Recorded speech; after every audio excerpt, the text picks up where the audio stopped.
Judge Angelina Blackshear Dawkins out. God be safe to support this state, these United States. You may be seated, please. All right, good morning. Let's see.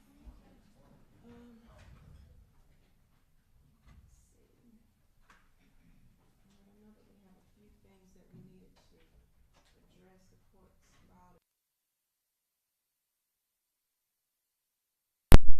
Thank you. I get that.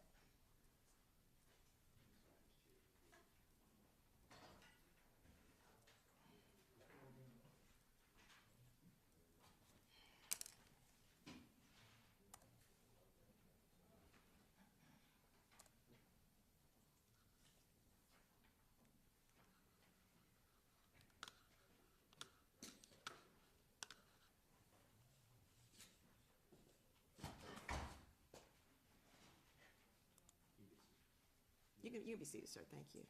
All right. The court has filed an order as it relates to Mr. Morris's testimony, and the court stands on that order. We need to address the test. I did not do a written order as it relates to Dr. Warren's testimony.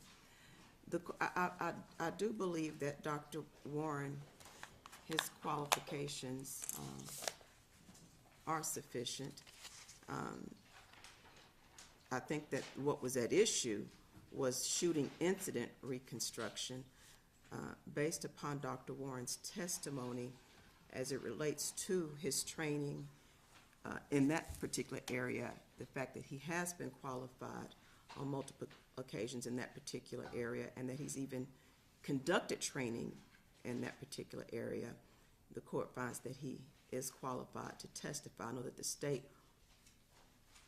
submitted that he was not qualified in that area, but if the court found that he was, that his testimony should be limited based on the fact that he has not done any testing of,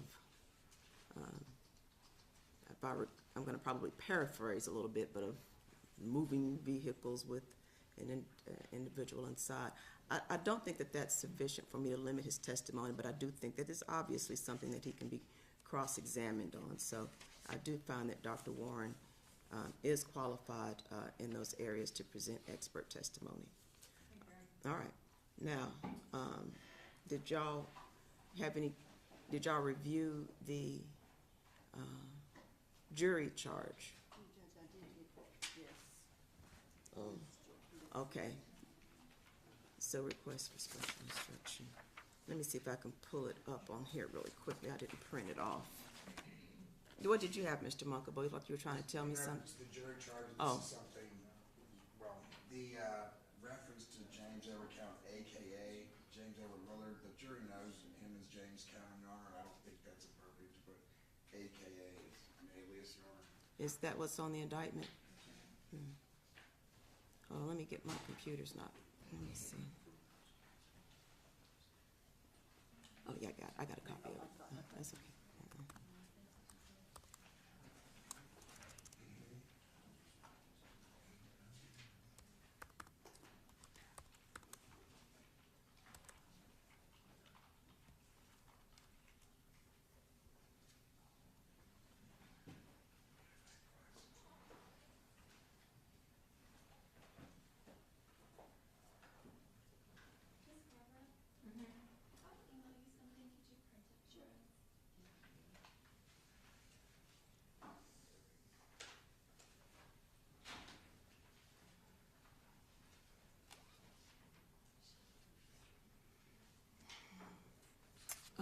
Make a copy of this and give it to Debbie so that she can have it as we. You don't have an extra copy of this by chance, do you? If not, that's fine. Okay, give that. You sure? Yeah. Give that to Ms. Franklin because she'll probably need to be listening in as we discuss this.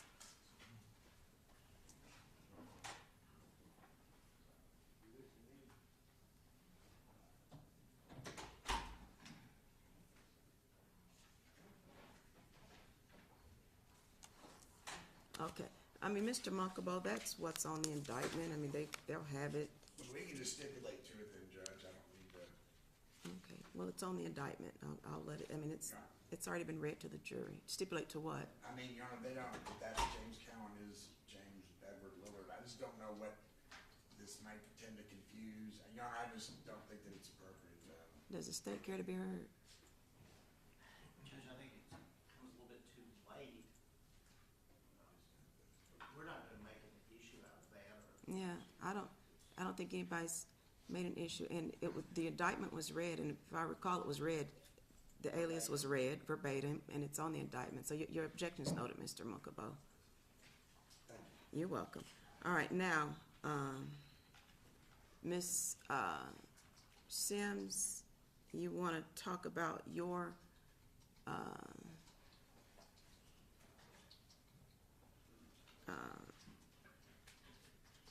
requests? Yes, ma'am. Request one, consistent with our motion in limine about referring to Mr. Hill by his name instead of the defendant. Request one just asks to change the language and the instruction to Mr. Hill, Mr. Cowan, Mr. Hill, and/or Mr. Cowan, whatever is appropriate grammatically, to replace the word defendant. I think the only exception would be that first line, the indictment in this case charges the defendants, James Cowan and Devaunte Lewis Hill. I think that obviously that makes sense for that sentence, but after that, just using their names as opposed to the defendant would be our request. What says the state? Your Honor, the case is the state of Tennessee versus these two individuals. The state is the plaintiff, they are the defendants. The pattern charge references that, and there is absolutely no prejudice whatsoever or any reason to deviate and put their names in every single solitary time for you to find a defendant guilty of this offense, page 4. For you to find And it says a defendant. a defendant, yes, so find Mr. Cowan and, you know, who did and or, because I think it doesn't say that whenever the singular is used, it can mean plural.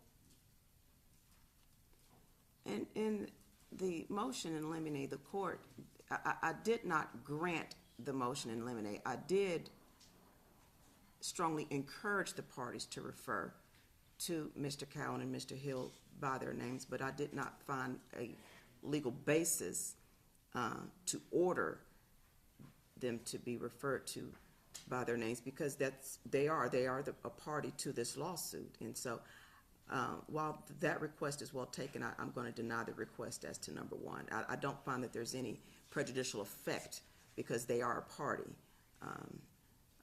to this lawsuit. Okay, your next one is, I need to refer to page 16. Yes, ma'am. All right. So starting on the first paragraph on page 16, and this request is just because there were Multiple transcripts. multiple recordings, multiple transcripts, multiple people involved, and so this request essentially is, in our opinion, just clarifying the language.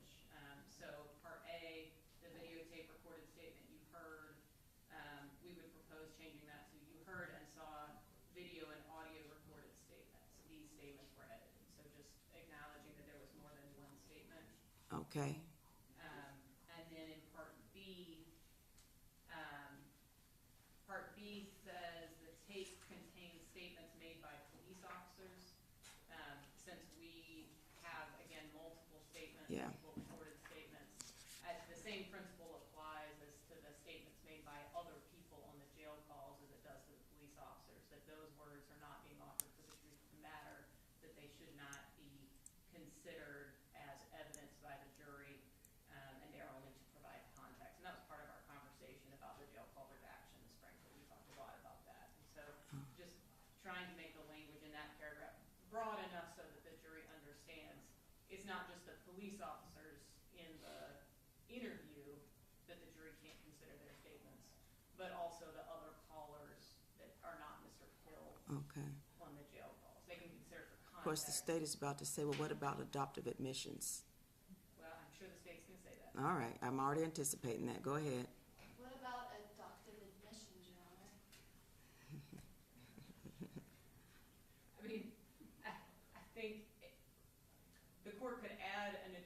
sentence in there, something to the effect of, you know, if you believe based on the context that Mr. Hill has adopted what the other person says, you can consider that, but, I mean, we're kind of getting in weeds here.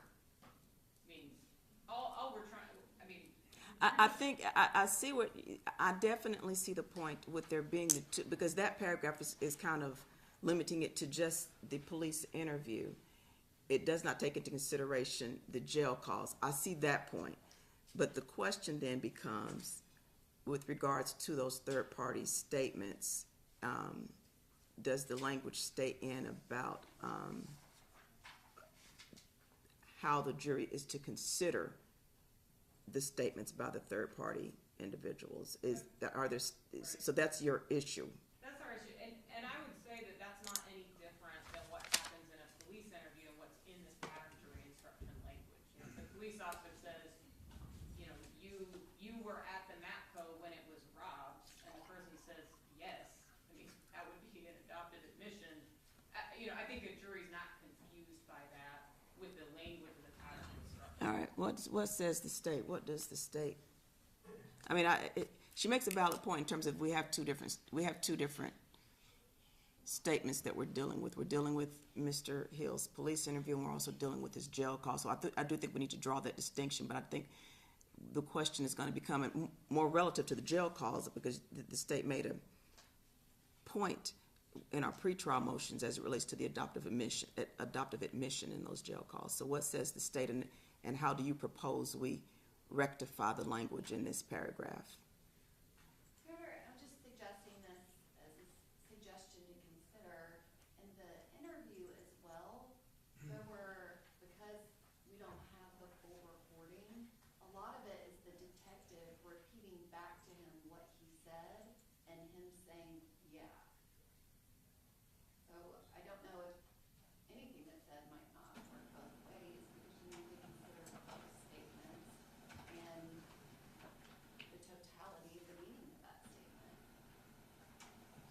And I think that court instruction, as it stands, but for clarifying that there's multiple recordings, does that. I mean, the court's instruction says already, these statements of these witnesses are admissible only as they provide meaning to the statements made by the individual identified. Yeah, I mean, I think that covers it. well, I was going to say, I think that if we just add language that distinguishes the jail call and the jail calls and the police interview, I think the rest of it, I mean, because this comes straight from the TPI. Right. The statements are not admitted for the truth of the matter asserted by these officers or other people. These statements of these witnesses, they're not witnesses, Yeah, we would suggest these people, but I mean. are admissible only as they provide meaning to the statements made by the individual identified as the defendant. I mean, I think that the language as is, other than drawing the distinction between the two different forms of recordings is appropriate. Does the state have any final thoughts on that?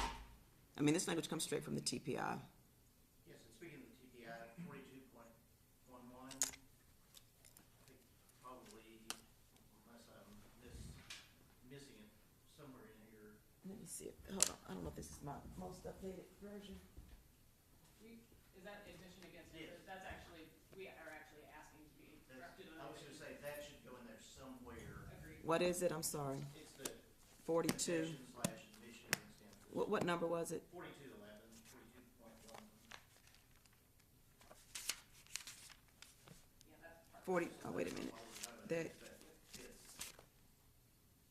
Well,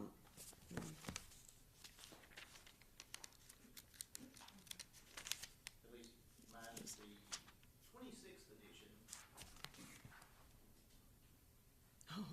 tell Debbie I need I got the 21st edition. It's a little old. The language, I mean, I doubt that that's been changed. It's probably the same thing. Evidence has been. Okay.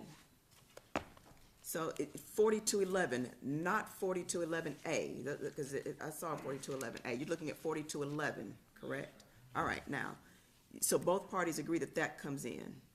I think using because it's either confession or admission against interest, and we say the admission against interest, like using the language for admission against interest, not confession. Okay, let me write this down for Ms. Franklin.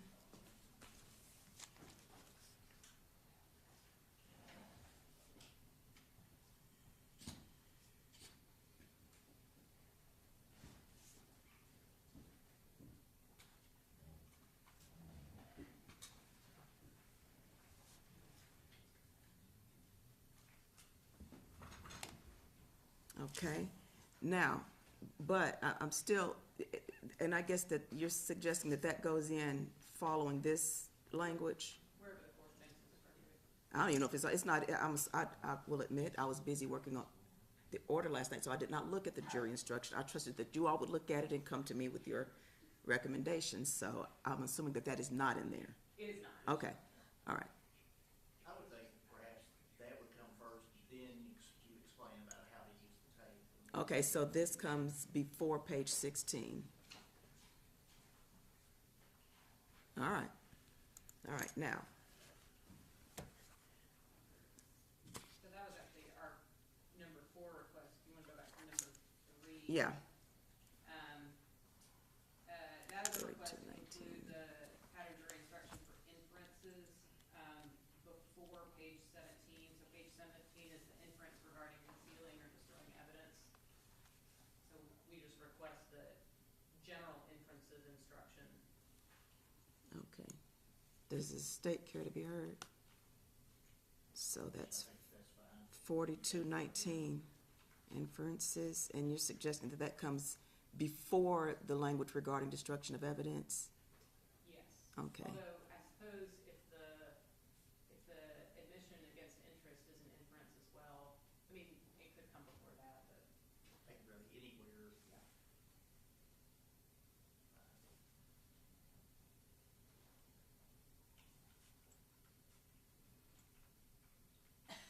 all right, so we've already addressed number 4. Number 5, number 5, with the court's order on Mr. Morris, we would amend our request to number 5 just to include. yeah. Dr. And we were waiting to do that. Ms. Franklin was waiting on my order. Excuse me, on my ruling on that issue, so he'll be, and you're suggesting that it's labeled expert in the field of firearm and tool mark identification and shooting incident reconstruction? Yes. Okay, that will come in. And then number 6. And then our request on number 6 is just the, Page 22. that last paragraph on page 22, if you find from the proof that a witness has been convicted of some prior crime or crimes, I would suggest moving that to the end of the impeachment section, which is on the prior page. I think it's more appropriate to include that. Before the impeachment? Right, instead of after the court's instruction about whether or not Okay, a defendant is testified. wait a minute, let's see. State would agree with that, Your Honor. Okay, Whether it goes the last sentence of the first paragraph or. so we need to move on. I'm looking at page 20. Well, wait a minute. Okay, so the final paragraph on page 22 reads, if you found from the proof, ellipses, and you're suggesting that that be moved to page 21 before the paragraph when a witness is thus, no. I would say just the last sentence, where the sentence, the first paragraph ends, has willfully testified falsely. Okay, And then just, if you find from the proof, put that sentence there. okay, so move if you find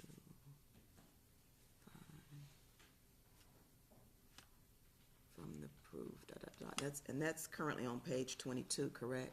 Yes, Your Honor. So move that to so it would read, however, immaterial discrepancies or differences in the statements of witnesses do not affect their credibility unless it should plainly appear that some witness has willfully testified falsely. If you find from the proof, ellipses. Is that, okay, all right. So that is that covers, Mr. Munkable, other than your initial request, did you have anything else? No, Your Honor. Okay, so then the state has submitted, a request for jury instruction. Oh, is that not in there? I thought we talked about criminal responsibility. Was that not in there? Not that particular verbiage. What page is it on? Is it in there, is anything in there? There is criminal responsibility, Your Honor, but it's just that first piece of the definition, and it doesn't have that What- secondary. What, you know what page it's on?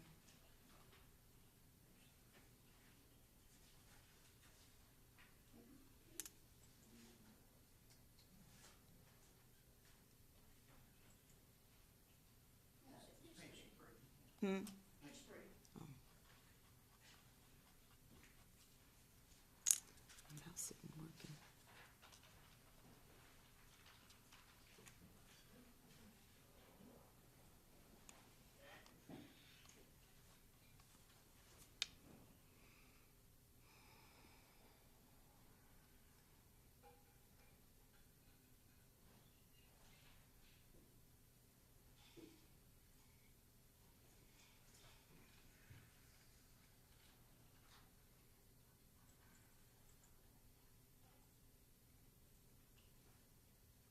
So, the second paragraph on page 3 is,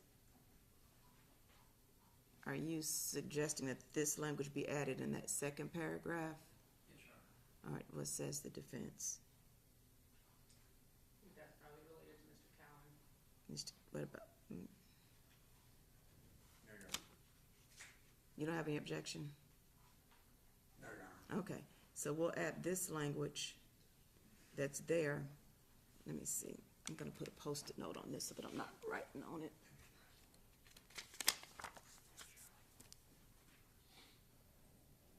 Add on current page 3. Page 3, at the end of the second paragraph, is that what you're suggesting? Yes, Your Honor. Second paragraph. All right, I think we got everything. I'm gonna pass this back to Ms. Franklin for her to finalize that. I think she has a copy of this, so she just needs that right there. And, oh, she probably needs, wait a minute, which one is the updated one? This one is the updated one. She probably needs this back.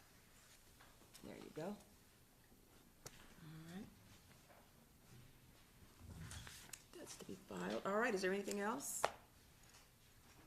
All right, well, we can, is everybody road trip compliant this morning? Because I'm gonna, the station wagon is leaving the rest stop. Or, I guess now it's minivan is leaving the rest stop. Anybody? What? I need to do a moment here. Oh, thank you, yes, I forgot about that. Oh, thank you, all right, yes, so, Mr. Cowan, if you'll please stand, and I have my moment voir dire in here. Raise your right hand, please. Do you solemnly swear or affirm that the testimony you give to be the truth, the whole truth, and nothing but the truth to help you God? Okay. Mr. Munkabo, do you wish to voir dire Mr. Cowan, or do you wish for me to? You can, Your Honor. Mr. Cowan, do you understand that you have the right to not testify, and that if you choose to not testify, the jury could not draw any inferences from your decision to not testify? And in other words, you have the right to testify if you want to. You have the right to not testify. And if you chose to not testify, I would instruct the jury that they could not hold that against you. Do you understand that? Okay. Do you understand that that if you, by having the right to testify, and if you wish to exercise that right, no one could prevent you from testifying? Do you understand that? That means that your decision, to testify or to not testify is a decision for you to make. Nobody can force you either way. Do you understand that? Now, have you had an opportunity to consult with Mr. Munkabo as to whether you wish to testify. And in your discussions with Mr. Munkabo, has he talked with you about the advantages and the disadvantages of you presenting testimony? And was he able to answer any questions that you may have had on the issue? Okay. I don't want to get into any of your discussions with Mr. Munkabo because that's privileged communications between you and Mr. Munkabo, okay? But I need to make sure that you clearly understand that this is your decision and it's a choice for you to make. Do you clearly understand that? Yes, ma'am. Okay. After considering your right as it relates to presenting testimony in this case, and after consulting with Mr. Munkabo, what is your decision as it relates to testifying in this case? I'm not going to. You're not going to testify? No, ma'am. Okay. If you'll sign that moment off. Did you wish to add additional questions, Mr. Your Munkabo? Honor, just to reiterate what you said, I've discussed in length with Mr. Cowan the disadvantages and advantages of testifying, and so I think that this is a free and a free decision, freely and voluntarily that he's waiving his right to testify. All right, thank you. All right. Is Mr. Hill at a point at this moment to voir dire the court on this issue, and so that you all know, I know that Mr. Chaffin has done a trial with me. I tend to do moment oaths both ways. I kind of do the reverse moment just to kind of clear the record. Is Mr. Hill ready to do that now, or do you all need time to address this? I'm ready. Okay. Mr. Hill, oh, I'm sorry, thank you. Yes, please swear me in, thank Raise you. your right hand, Mr. Hill. Do you solemnly swear to tell the truth, the whole truth, and nothing but the truth to help you God? Yes, I do. Okay. Mr. Hill, kind of the similar discussion, but I want to talk with you now as it relates to presenting testimony in this case. Do you understand that you have the right to present testimony in this case? Do you understand that? Yes, ma'am. And you also have the right to not present testimony. If you do not have to present testimony, and if you made the decision to not present testimony, I would instruct the jury that they cannot draw any inferences from that, draw any conclusions based upon your decision to not testify. Do you understand that? Yes, ma'am. And do you also understand that the decision to testify is a decision for you to make? That is your choice. Do you understand that? Yes, ma'am. Do you also understand that nobody can force you, either way, nobody can force you to testify, nobody can force you to not testify? Do you understand that? Yes, ma'am. And have you had an opportunity to consult with your lawyers with regards to your decision to testify? Yes, ma'am. And during your conversations with them, were they able to explain to you the advantages and the disadvantages of testifying? Yes, ma'am. Were they able to answer any questions that you may have had regarding the advantages and disadvantages of testifying? Yes, ma'am. Okay. And after consulting with your lawyers, what is your decision as it relates to presenting testimony? I'm still gonna do it. You're going to testify. Okay. All right. Now, that is just the waiver to testify, so I don't think he has to sign it, but I just wanted to make sure that we got that on the record. All right. Thank you.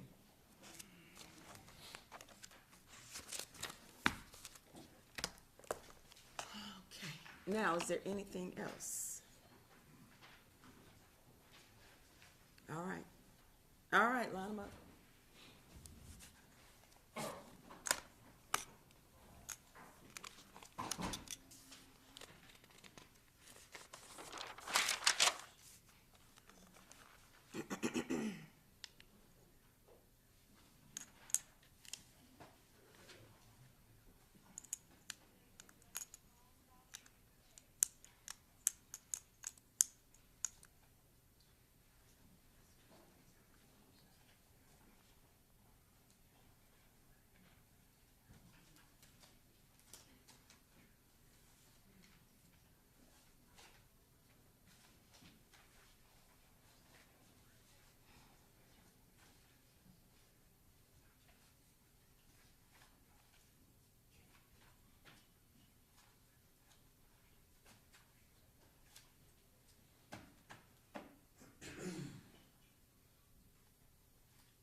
Okay, we may all be seated. Let the record reflect that on this Saturday, January 28th, the jury hearing this trial are present in the courtroom. Good morning, ladies and gentlemen, and thank y'all for giving us your Saturday morning.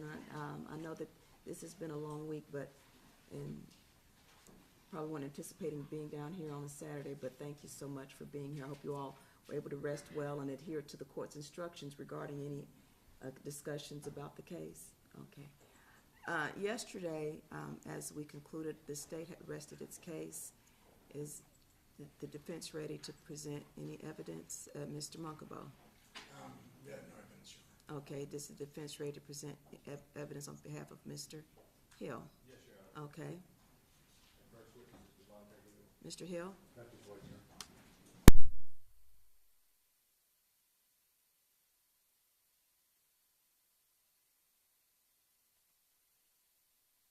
Right hand. Do you solemnly swear or affirm that the testimony you give to be the truth, the whole truth, and nothing but the truth, so help you God? Yes, I do.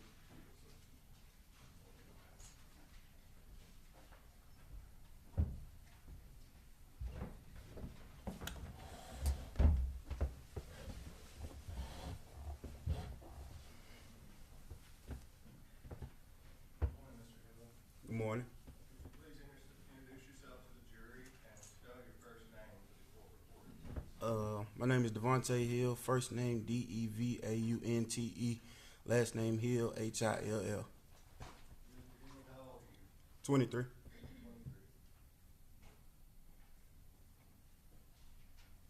Did you fire the shots that killed Caitlyn Kaufman on December 3rd, 2020? Yes, I did. Who was driving the car? Mr. Cowan. What kind of car were you in? Cadillac SUV. Did Mr. Cowan have anything to do with the shooting? No, he didn't. Let's back up a little bit, okay? Yeah. Where were you living in December of 2020? 1500 Porter Road. And who else lived there with you? My mom. Okay. And did you stay somewhere else sometimes? With my girl and kids Okay. And where was that? in Antioch. So you kind of split time? Yes. Okay. Where were you in sometime in the morning on December 3rd? I started in Antioch with my girl and kids. Okay. And did at some point that day you meet up with Mr. Cowan? Yes, later on in the apartments. Okay. Can you just kind of explain that for the jury and tell them a little about that? So I just, sometime when I left from my girl house, I went to the apartments to just chill and hang out with friends like I usually do. And then while we were there, I decided to get in touch with Mr. Cowan to see what he had going on, because his birthday was like a few days before. Okay. And he's just a friend of yours? He's actually my cousin. Okay. How in December of 2020, how long had you known him? Few years. Okay. And you eventually met up with Mr. Cowan? Yes. At some point that day did y'all leave? Yes, we went to Hermitage. Okay. Explain that for the jury, because they've seen a cell phone map, which just appears to show his Cowan's device going to Hermitage. So why did you go to Hermitage and who was there? So we decided to go to Hermitage to meet with my brother, because like me and my brother, ever since I had my kids, we decided to build our relationship basically on the sake of the kids. So your brother lives in Hermitage? Yes. Okay. And did you go out there with Mr. Cowan in the Cadillac? Yes. Okay. What were y'all doing out there? We was just chilling at my brother's house. We was smoking, just talking, checking on each other kids, seeing how everybody was doing. That was pretty much it. Okay. When you say smoking marijuana? Yes. Okay. What time of day is this, if you remember? It was, if it wasn't dark, it was getting dark. Okay. At some point, did you leave? Yes. Okay. Where did you go? Where did you leave to? We was headed to so like while we was chilling, Cowan realized that he had to pick his girlfriend up, so we decided like we had to head to her. Okay. And When you left your apartment, did you know that was part of the trip? No, I didn't. Okay. So you left Hermitage. Yes. Did you know where you were going? He said we was going to get his girl, but I didn't know where she worked at. Okay. Do you know, were you talking about Demonisha Carter? Yes. Okay. You didn't know where she worked at all? No. Okay. So you knew you were going to get her, but you didn't know where? Yeah. Okay. Well, then just walk the jury through that. Where did you go? So, like, when we left the apartments, like, in the midst of leaving, cause my brother stayed in Hermitage in some apartments. In the midst of leaving that, like, we was smoking on the way there. So, as we was riding to go get his girl, we had the windows down to air out the car to let the smoke out. And, like, in the midst of that, we was cut off, like, on the interstate. Were you doing some other drugs in the car? Yes, before we left, I did a little cocaine and popped a Xanax. Okay.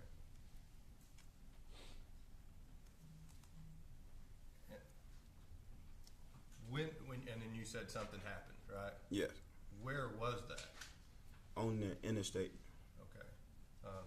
Right before it happened? What you mean? The question is, when's the first time that you saw this vehicle? Like right before it happened. Okay. Let's talk about the trip all the way into Nashville. Was that normal? For us to go, Yeah.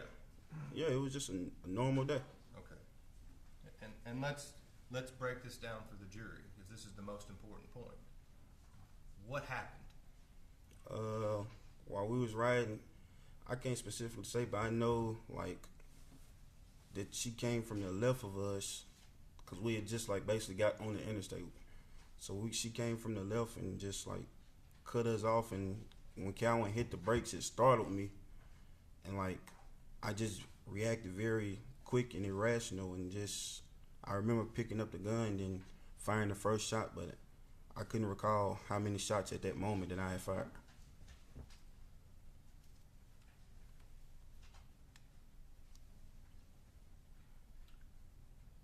What were you doing? What were you thinking?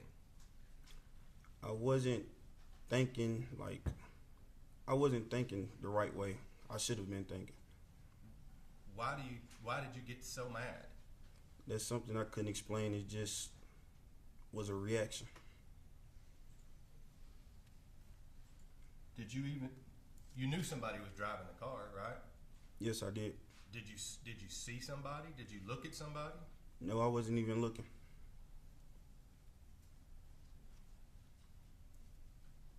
Do you not realize that's dangerous? Like as of now, well, I should have known that it was dangerous, but like I said, I wasn't thinking at the time. What were you trying to do? I couldn't tell you what I was trying to do.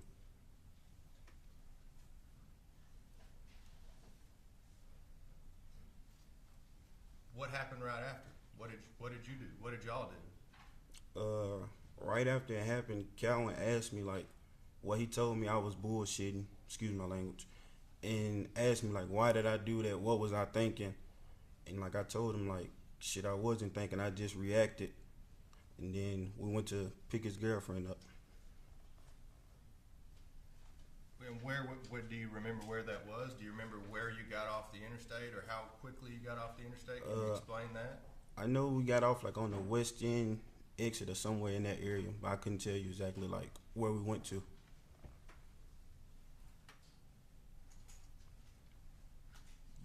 How far after the shooting did you get off the interstate? It was the first exit.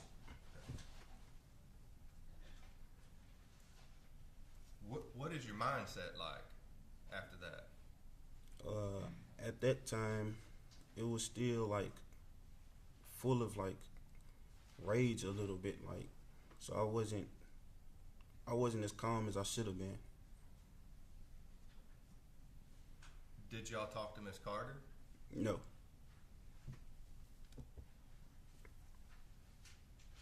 Was that a specific decision? It wasn't. We just like after he asked me those questions and I gave him my answer, I guess we both was just sitting there thinking, like marinating on it. when you fired that shot, did you see the vehicle anymore? No, I didn't. You didn't stop. No. What did you think had happened? At the time, I wasn't thinking anything, but I should have known that I could have hurt someone or somebody could have been injured. So, explain to the jury what happened after you picked up Miss Carter. So after we picked Miss Carter up, Cowan drops me back off in the apartments in 1500 Porter Road, and like I go in the house and just I'm sitting there. It's still on my mind. So eventually, I end up searching Nashville shootings because I know I've done something. And that leads me to my next question. The jury saw a bunch of phone data yesterday, including a bunch of information from your phone. Yeah. And just kind of describe that for the jury. Were you using your phone? That's your phone, isn't it? Yes. And was it you that was using your phone? Yes. Okay. I think you just mentioned you knew you did something, obviously. Yes. So kind of talk to the jury about that. What is your mindset like? What are you doing? Why are you searching that? I was thinking like I was constantly searching because I was worried that like eventually I was worried like that I could have like I realized that I could have done something wrong. I could have hurt someone, killed someone, or anything. So I was basically in a panic trying to see like if anything can happen. Okay.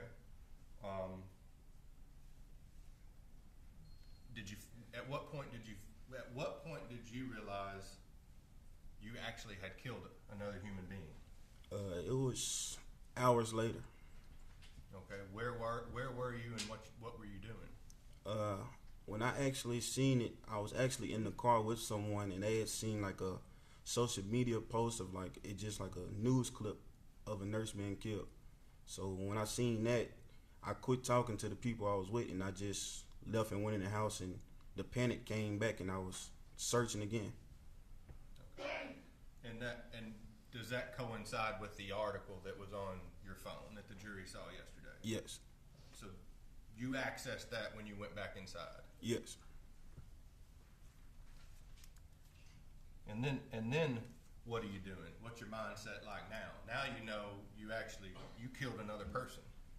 So now it's like I'm very worried now. So in the midst of all them days, like I'm doing more drugs than I usually do. I'm avoiding people. I'm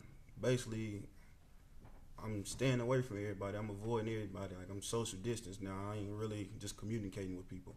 You mean you stayed at your house a lot? Yeah, in the house. In the house? Yeah. Okay. Let's talk about, you tried to get rid of the gun. You did get rid of the gun, didn't you? Yes, eventually, but I actually tried to get rid of it before I even knew anyone was hurt because I knew I have done something and like I didn't want that gun anymore.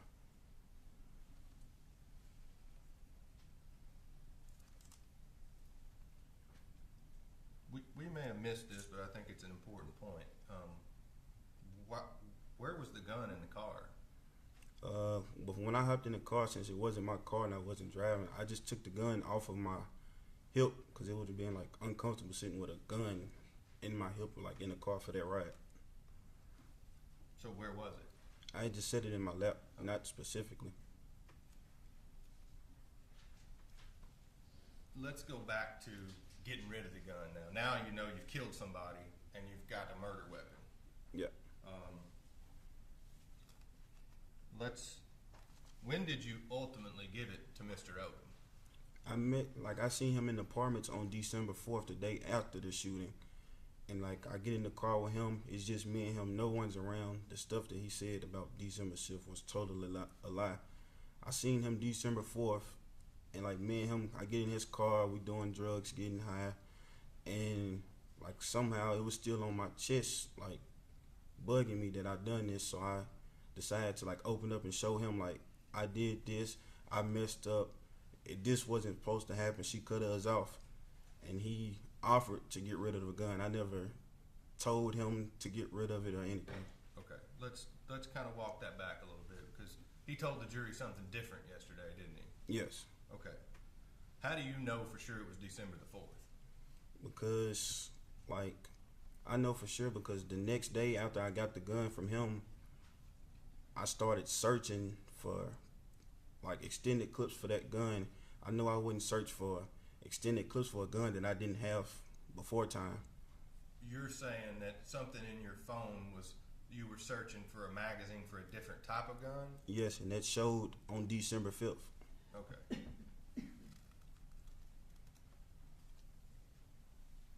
Let's talk a little bit about your relationship with Mr. Odom.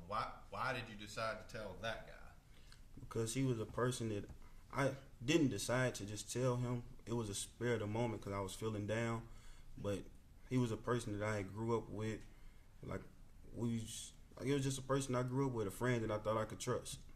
Okay. And you just said that he offered to get rid of the gun. So this whole thing about what he told the jury is you gave him the gun, and then sometime later you were like, oh, by the way, that gun is used in a murder.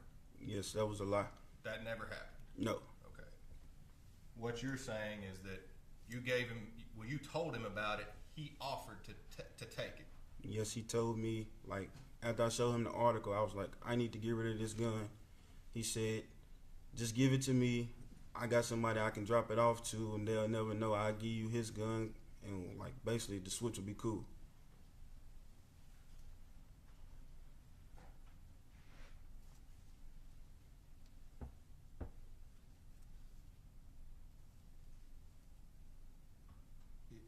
Let's talk about this party. I mean, maybe it looks like that you didn't care. I did care at the party. If it was to go into full detail, the party, I was actually very high on drugs, basically trying to cope with the situation, which it still wasn't working.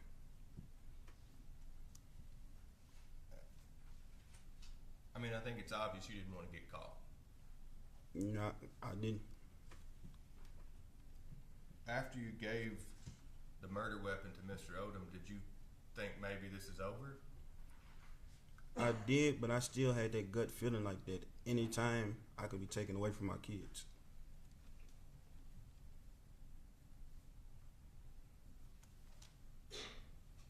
Do you remember the Instagram exchange with Mr. Odom? Yes, I do.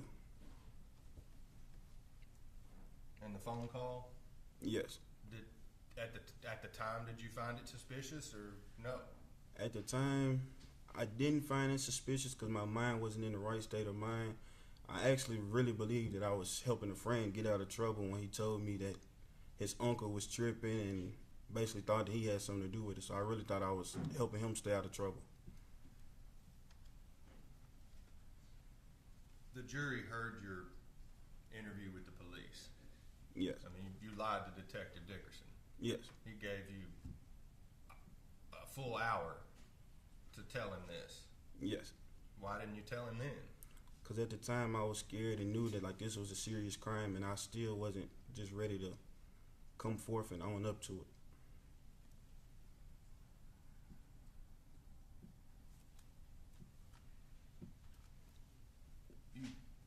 He presented you with some phone information and then you changed your story. Yes. Do you know Raquan Evans? No. Explain that whole thing to the jury, please. That was just a random name that I had made up. It wasn't like anybody specific. I just gave them a random description of a normal person with like a normal black guy with dreads. That's all it was. It wasn't an actual person until he pulled up a picture and said this was him. So you don't know any Raquan Evans? No. Were you surprised when they brought a photo into the room? Yes. Okay. But you don't know that guy either? No. Okay. They also brought you a photo of Mr. Cowan? Yes. And you lied to him? I did. Why? Because that's my friend, also my family. And in times like, in hard times, you protect your friends and family. So that's what I was trying to do. And especially if he didn't commit a crime, he didn't do anything wrong. All he did was drive a car in a situation occurred that he didn't know, that neither one of us knew was going to happen.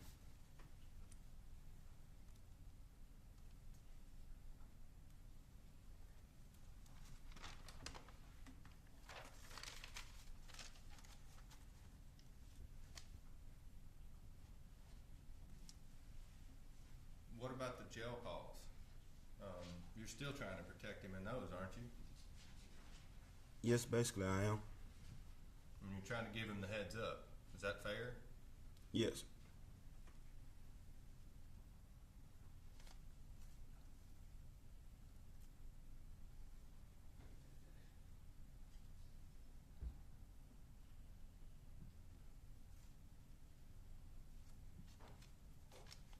Just one second.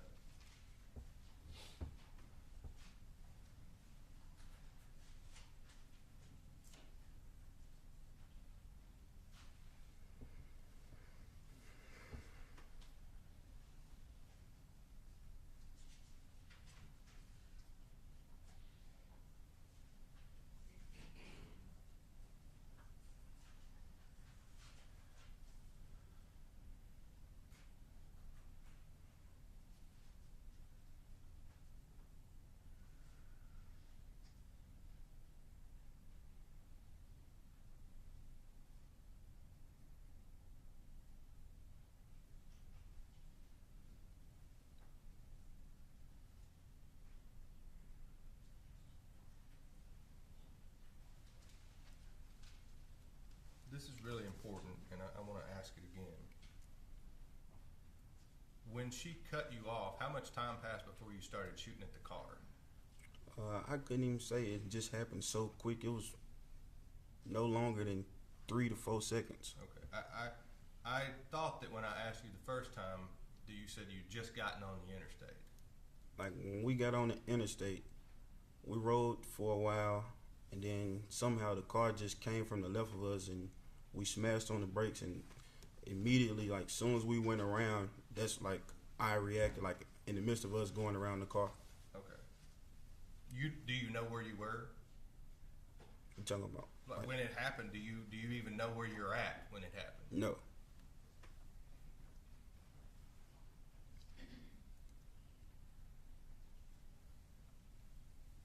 Mr. Hill, how long you been in jail?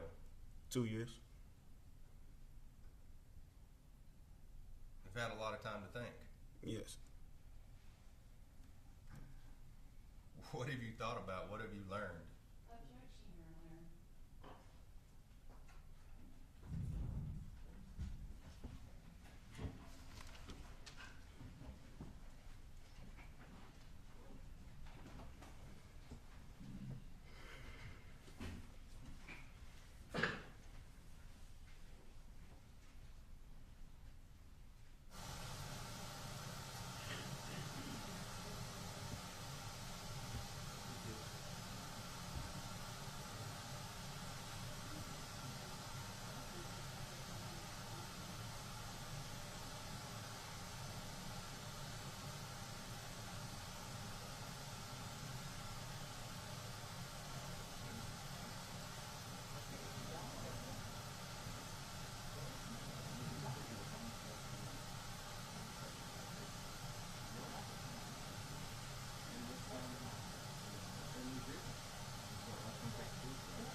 gentlemen, I'm sorry. I thought y'all was taking.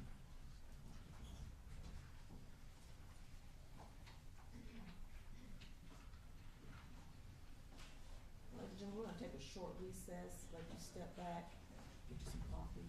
All rise. Don't discuss the case among yourselves or with anyone, okay?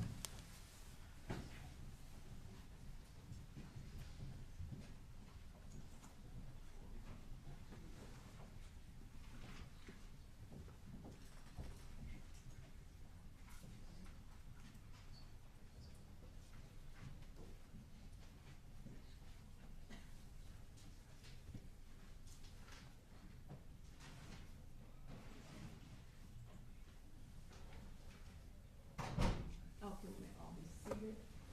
All right, yeah, you all have started your arguments. Does somebody want to expound a little more and so that the court can get an idea of where? You sustained their objection on my question, so I don't Right, have but anything else to say. I think the issue now is cross-examination. And again, Your Honor, you said, I should have known, like that somebody would have been hurt. That doesn't open the door for anything else. That's it. Like it was very specific related to this factual scenario. Okay, She wants to ask whether he's familiar with firearms. That is a perfectly valid and fair question. Beyond that, it's propensity. It's just, it's not admissible. okay, does the state care to be heard? Yes, Your Honor, this witness has just testified that he should have known that someone could have been seriously injured, saying that he didn't know, that he now knows. But he has shot multiple family members of him before. He has fired a gun at people who were injured. He knew that. And he has just testified as if he has never thought that shooting a gun could injure someone. He's opened the door to that impeachment. Okay, He also said, Your Honor, that he wasn't thinking. okay, He all right. was very, very fact specific to this case. All right, I've done some research on the opening the door concept. I'm gonna go back and look at some of what I found in the past. We'll take a short break and let y'all, if y'all find anything else, let me know. Mr. Hill, if you step down and go back over with your attorneys. Thank you, sir.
I'm saying is Yeah. March 15th is not June. He said sometime in the morning. Yeah. He can make jury subpoena. Really getting a feel for it today. That's right.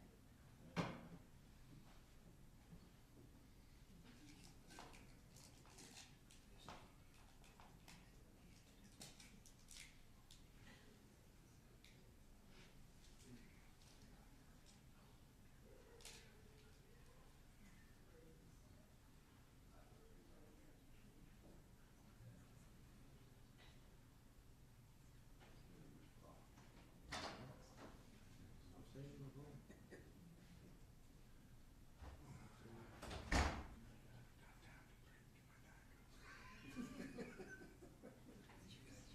I said, he, Tim, maybe we just can't stay with you. Diet Coke's better for me. He tried to for you.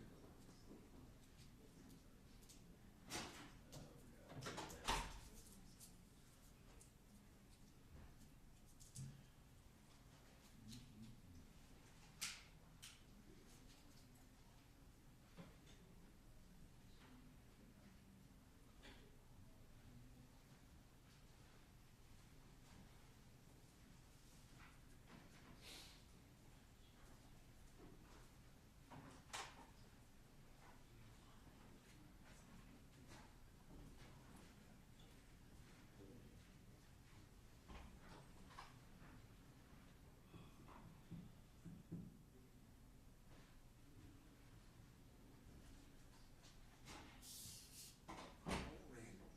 How's Randall doing? I think he's recovered from his COVID pretty well. He caught COVID a couple of weeks ago. I think. How's he doing? How's he staying busy? Is he staying active? He's had some health issues that kept him indoors a lot. How long has he been gone? 2 years? No, it's since September of 2017. About 5 December What? I guess I was doing federal. I wasn't over here. Yeah. 5 years. But it don't seem like we've been over there long. Where's time going? I'll be 57 in 5 months. You old. Yeah. BJ. You look better than him. Don't know what to do.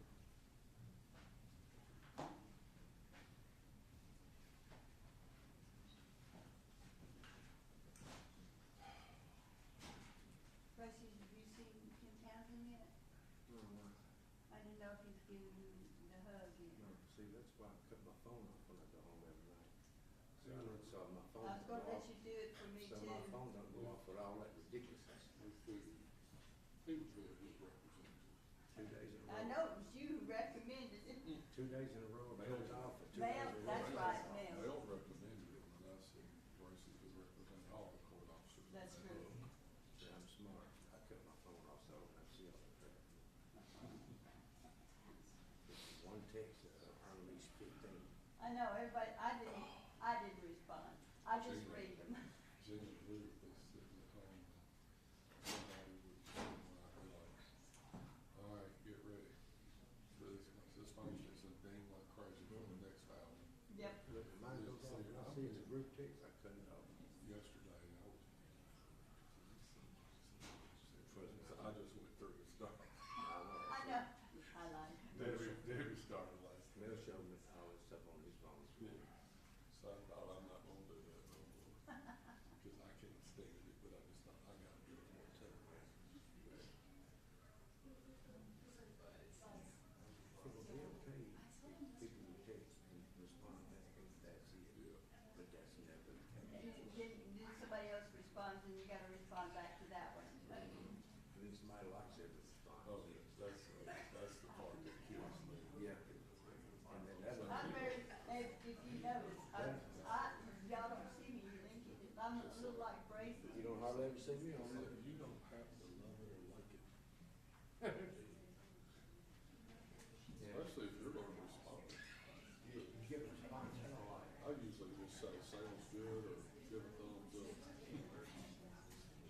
Yeah, something quick and easy. Yeah. Cause you're right, Bracy's right. You keep going on that thing, you can go back and forth forever. Yeah.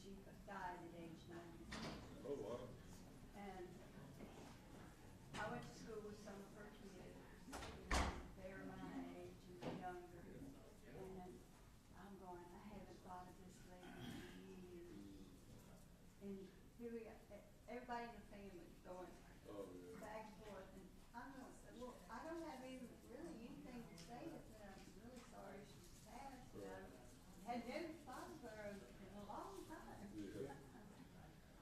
Oh, she looked wonderful. I wouldn't even keep my phone near me as long if it wasn't for Bryant Right. and Mom. Yeah. That's the only reason why Well, yeah. I keep her around. Yeah. I'd love to just go home and turn it off. Well, I keep mine in my purse, and if I'm not really listening, I don't hear y'all's dings until Yeah. multiple dings. Right. I'm not one to carry it around. I never have carried it. I carry my iPad around more than anything. I like this guy, Coach Mack, on Wednesday nights. This was years ago. We had church on Wednesday nights. They had this men's group, which I love because it's like 50 of us in there. We just sit in our chairs in a big circle. Yeah, We just talk kind about of like everything. that. Talk about everything. Got coffee. Coach Mack, he was old. He was coaching Lipscomb High School football. Been their coach forever. He's old school. So he was supposed to lead the conversation. Well, he's talking, and he said, "No," he said, "which reminds me." He pulled out his cell phone. Back then, we all had the flip phone. He said, "You see this thing, right?" He said, "This is you. I need to make a call." Yeah, he said, "I explained to my wife, do not call me on this phone. This is if I need to make It's a call." only for outgoing That's calls. right. That's right.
remain seated.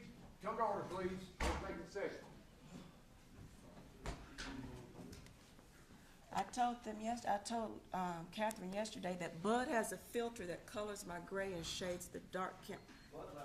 Bud left his glasses. I've never done you wrong. You haven't, thank you.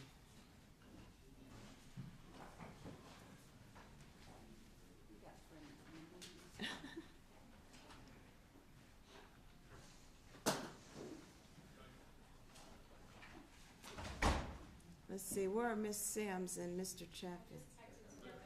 Okay.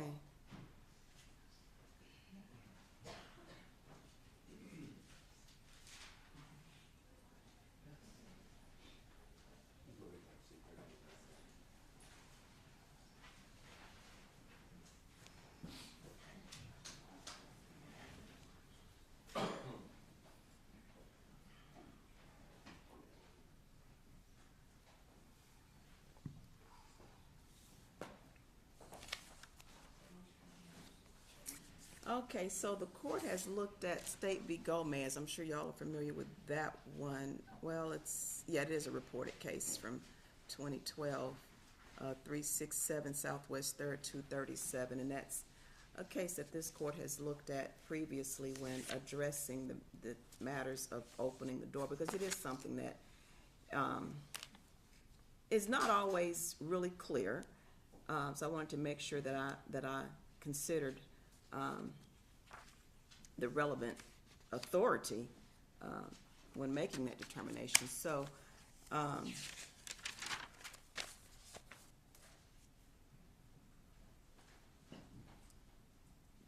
and Gomez and other cases on this issue have said, and I'll just read to you what I have indicated here. Even if evidence is inadmissible, a party may open the door to admission of that evidence. A party opens the door to evidence when the party introduces evidence or takes some action that makes admissible evidence that was previously inadmissible.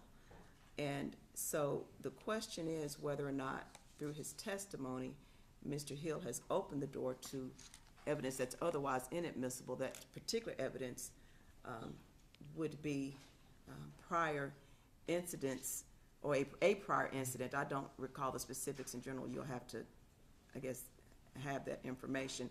But it was I know that the court referenced it in a previous order, but it was an incident that involved Mr. Hill shooting, I believe, a family member or some family members, three family members in the past. And so in his testimony today, Mr. Hill, and I'm paraphrasing, I was very careful to make sure I was taking some good notes, but he said something to the effect that he should have known that by shooting it, that someone, he should have known that someone could get hurt. And I'm paraphrasing, I'm not quoting directly. The court finds that insinuates that he did not know that by discharging the firearm that he could have hurt someone. So with that insinuation, the court finds that is a sweeping claim that he did not know that he could have hurt someone. And I think as I look at Gomez and apply it in this case, I do think that the door has in fact been opened to introduce that evidence. Now, any further discussions on that? Your Honor, I think the court can limit then what comes in. So we would ask that, the state, according to the court's ruling, the state would be able to ask whether or not Mr. Hill has shot a firearm before. We would ask that the question be limited to that. And hurt someone. Then the question is limited to that. Well, then he shot and hurt his grandmother or the family members. Your Honor, He shot his grandmother and the other two grandchildren who were 12 and 6. His grandmother almost died, but even more, he said to her, "I've got something for you," and reached in his closet, pulled out a gun, and started shooting at her and everyone else in the house. There were other children in the house. He only hit his grandmother and 2 children with the gunfire. Your Honor, if the door has been opened to whether or not Mr. Hill should have known that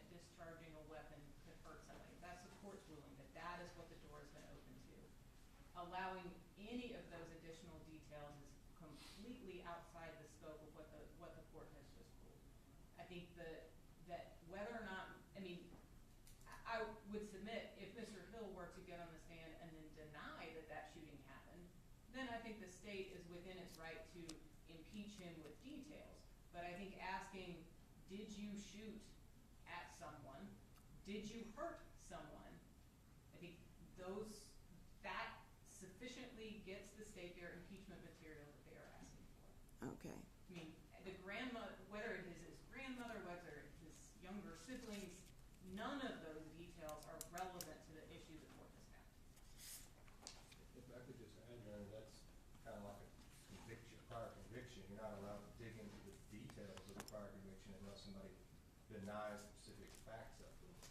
And Your Honor, I submit this is a completely different situation. It is not impeachment for a crime of dishonesty. Mr. Hill took the witness stand and he asserted that he did not know that someone could have been seriously injured when he fired the gun out the window directly at a car. That he did not know that. He should have thought that. He has fired a gun at his entire family, struck his grandmother and a 12-year-old and a 6-year-old. Well, I think I know those facts, I'm familiar with that. I guess the question is, why not hold on, Mr. Shafton, why not, and I'm just asking because I want to make sure that I'm considering everybody's position when I make my ruling. I think why not what's the issue with limiting? Well, I think limiting it, I'm trying to remember her exact limitation. First, she just wanted it that he fired a gun, but that he fired a gun and he hurt somebody. And he injured somebody. He fired a gun at multiple people and injured multiple people. We have several people in this household. So what he would fired the gun what would at your all of them. what would your question then be? I mean, because this is the out of court hearing that's required under that line of cases anyway. So what would your question be? That he's fired a gun. He's fired a gun directly at someone, not just one person, but multiple people, and that he has struck 3 people with gunfire, and they were injured and seriously injured. That would be your question in front of the jury? Yes. All right. And just for clarity, because a couple questions later, when Mr. Hill was further explaining, he said, I went home and started searching when my mind got clear because I knew I could have hurt someone. So he definitely qualified. Okay, his but first statement. the door was still, I found that the door was still open. Okay, the court finds that that question is appropriate as stated by General Norman on cross-examination. All right, Mr. Hill, and I think that we have addressed all the other issues that we talked about at the sidebar. I am going to ask the jury to disregard the comment about him being incarcerated for 2 years. I think that does not go to any elements of the offense, and preclude questions regarding what he's been thinking about for 2 years, because those do not go to the elements of the offense. All right, line them up. She's lying.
may be seated. Let the record reflect that the jury trial in this case is back in the courtroom after that short break. Mr. Chapman, ladies and gentlemen, just before the break, there was a comment, a question, and a response with regards to Mr. Hill being incarcerated. You are to disregard that comment and response. Go ahead. That was my last question, actually, Your Honor. Okay. So I don't have any further questions right now. All right, Mr. Munkabo? Yes, Your Honor. Morning, Mr. Hill. Morning. You had testified that that day preceding this you were high, is that right? Yes. I believe you said Xanax, cocaine, and weed, is that right? Yes. Needless to say, you were not in your right frame of mind when you were cut off, is that I correct? wasn't. And this happened in an instant. Yes. You had mentioned on direct that Mr. Cowan, you said, didn't do this, and that's a general term. Let me ask you specifically, did he know you were going to do this? No. Did he solicit you to do this? No. Did he order you to do this? No. Did he direct you to do this? No. Did he command you or in any way help you to do this? No. Based on what happened that day, was he responsible in any way for what happened? No, he wasn't. And as he sits here, Mr. Cowan doesn't scare you, does he? No. Did he in any way tell you that you needed to testify or say anything about the fact that he did not have anything to do with this? No, he didn't. Thank you. Okay, cross-examination from the state. Yes, Your Honor.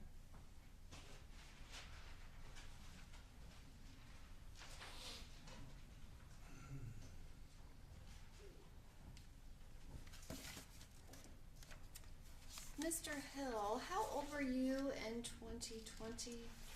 21. Okay, and how old was your cousin, Mr. Cowan? I think like 28. Okay. And when you say that you're cousins, can you kind of explain, like, how are you related? On my father's side. Okay, but you said you've only known him a couple years, right? Yes, like my brother reached out through him to get in touch with me, and then when I seen him, I was like, "What y'all doing together?" He like, "We all cousins." Okay. Which, you're a 9/8 Mafia Crip gang member, correct? Yes. And within the 9/8 Mafia Crip gang, you actually refer to each other as cuz. Yes. I mean, like the guy you were talking to after you got booked on this warrant, his name in your phone was Big Cuz. That's my big cousin. Okay. Like literally through my auntie. And Mr. Cowan's a 9/8 Mafia Crip gang member. Yes. And y'all are in a gang together. Yep. And you had known Mr. Cowan for 3 to 4 years. Yes. And the whole time you've been 9/8 Mafia Crip gang members. Yes. And you hang out with them on a regular basis. Not regular. Not regular. No. Okay, so you hadn't been hanging out with him the weeks before this? Yes, but you say on a regular basis. We don't hang on a regular basis. Okay, just in November, December 2020. I live in apartments. He come through there. He have other friends or people that he come see, and I will see him over there. Okay, so you guys hang out, but you're not best friends. No. But you have done stuff with them. You've gone down to Atlanta together before, right? Yes. You rode around in that gray Cadillac with the dark tint, dark rims. Yes. You had ridden with him before. Yes. And he knew some of your other friends, Yes. like Ari, Ocho. I guess. I don't know who he know. You don't know who he knows. I don't know everybody he knows. But you know Ocho, right? Yes, I do. But you don't know if Mr. Cowan knows Ocho. No. Because you don't actually know him like that.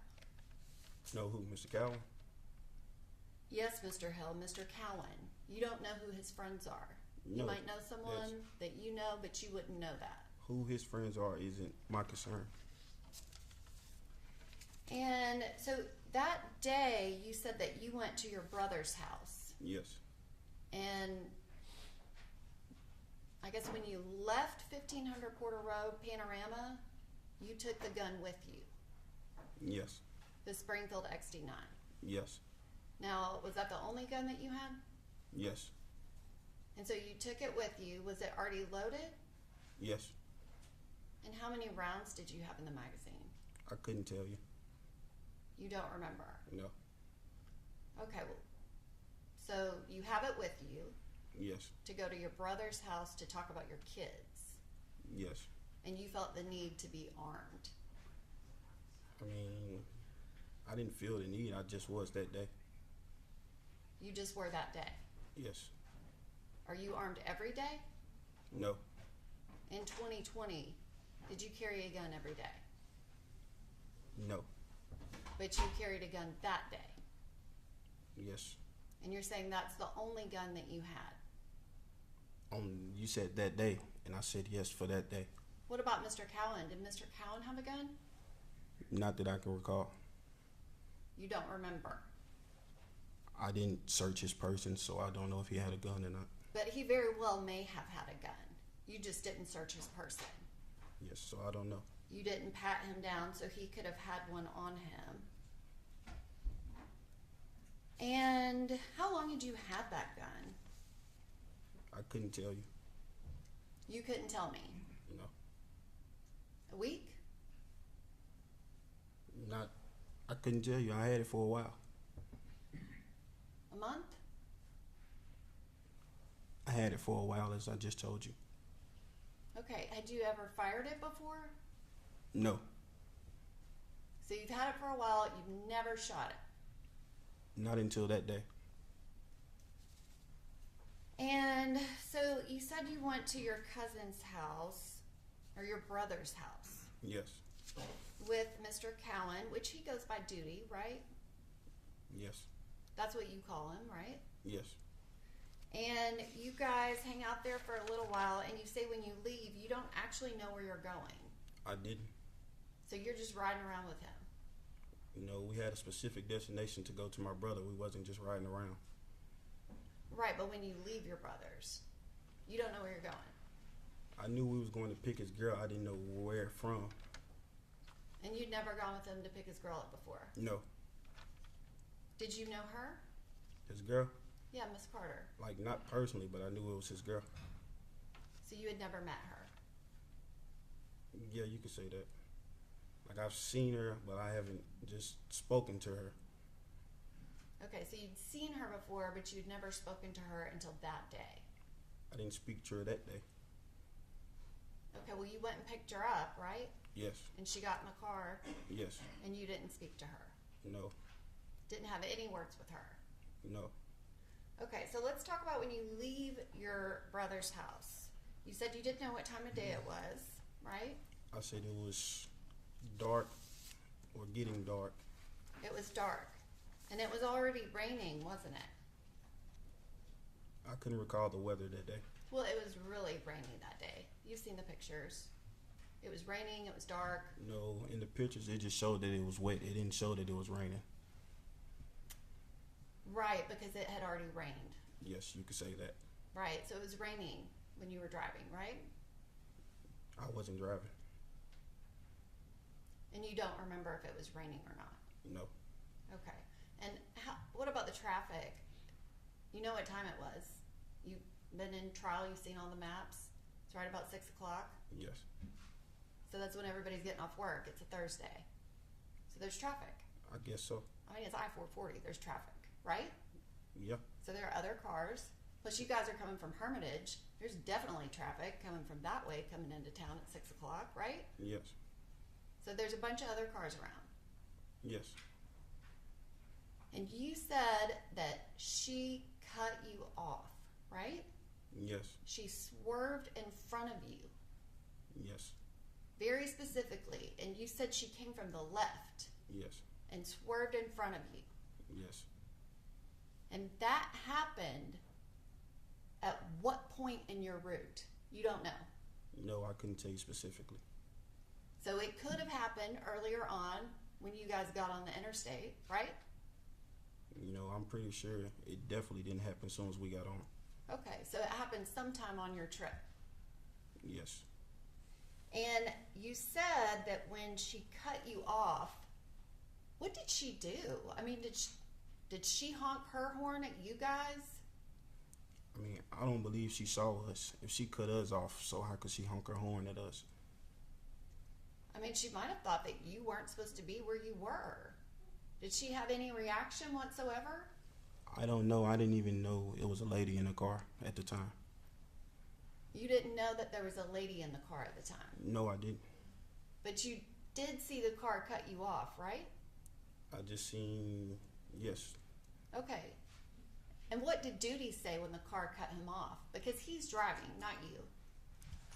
I couldn't recall what he said at that moment. You can't recall what he said. No.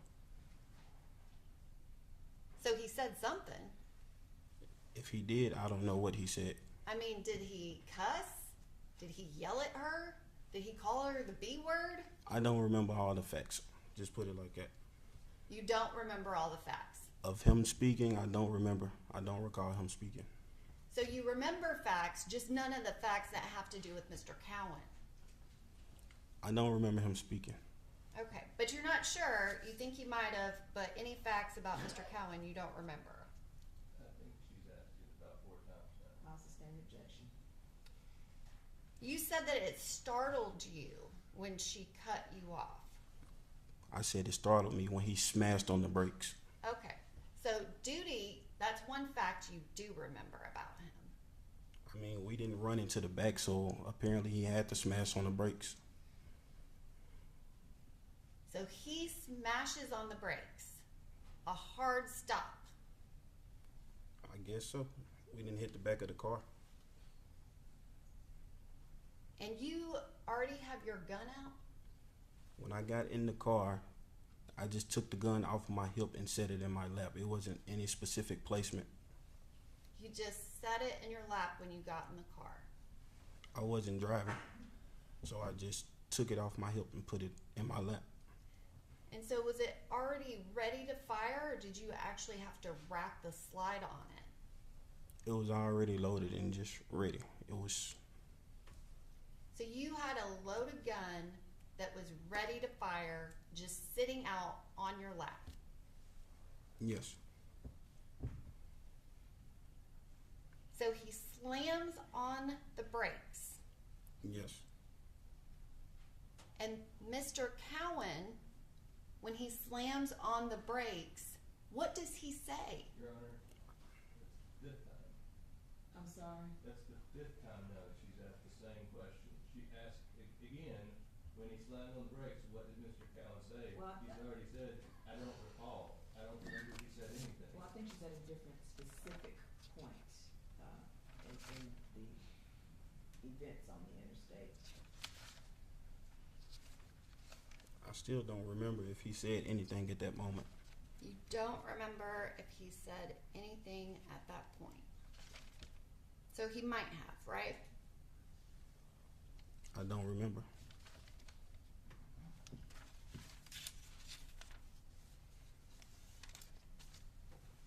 Did you say anything to him, Mr. Hill? No, I didn't say anything. Like I said, I just acted very irrational and reckless in the moment. So Mr. Cowan didn't say anything. He didn't say anything about being upset. No. How did you get him to speed up to go around Miss Kaufman? I didn't get him to speed up. He just went around her. I didn't get him to do anything. So Mr. Cowan on his own just accelerated to the point that he could catch back up with her and pass her. We didn't catch back up, like we was behind her, and when she cut us off and he smashed on the brakes, we wasn't far apart and he just swerved around her.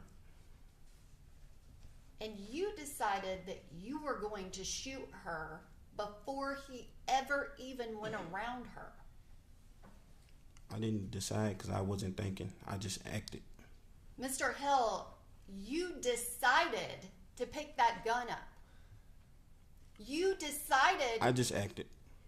Mr. Hill, you decided to pick your gun up. You put it in your hand. It was on your lap.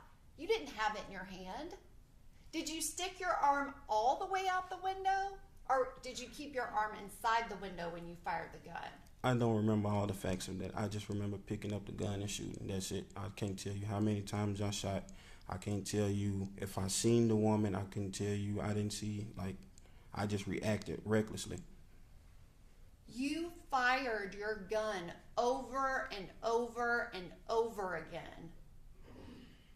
Mr. Cowan didn't slam on his brakes when you were firing the gun at Caitlyn Kaufman's vehicle.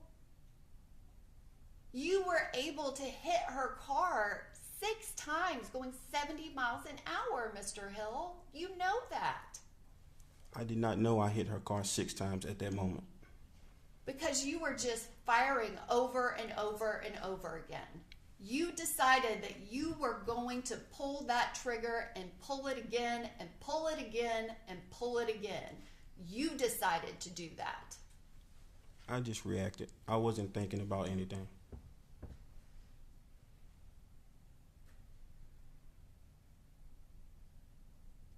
Mr. Hill, you were firing a gun directly at a vehicle driven by another person. Could you see Caitlyn's face when you shot right into her window? I just said I didn't see anyone. You didn't see anyone. You just kept shooting. Did you think it was her or did you think it was somebody else? I wasn't even looking. I just, in the midst of us driving, or him driving, and swerve around her, I just grabbed the gun and started shooting. I didn't look at anything. I didn't look at anyone, so I couldn't tell you who I saw or what I saw. You didn't look at anything or anyone. You didn't look at where you were firing. No, I just reacted. And you want this jury to believe that you were able to hit that car 6 times without looking at it. I mean, I'm just telling my story and telling from what I experienced. If they believe me, You don't care. I'm just telling my story. I'd rather be judged for my story than the stuff that y'all are saying. But your story doesn't include any facts about Mr. Cowan. He didn't do anything. He didn't help or aid or abet, solicitate. He didn't do anything. He didn't know this was going to happen. I didn't know this was going to happen. It just happened in an instant. Mr. Hill, it didn't happen in an instant. You fired your gun over and over and over again. That doesn't happen in an instant. That is decision after decision after decision, Mr. Hill. As I recall yesterday, the expert said the trigger is very light and it can be pulled very fastly, like with no pressure. So it didn't take time to think. I just reacted, as I said. So you don't know that because of what you did. You know that because of something you heard that's an excuse for you to use in this trial. Isn't that right, Mr. No, Hill? I'm just stating that from what I know, I just reacted. You just reacted to Mr. Cowan slamming on the brakes because someone cut him off.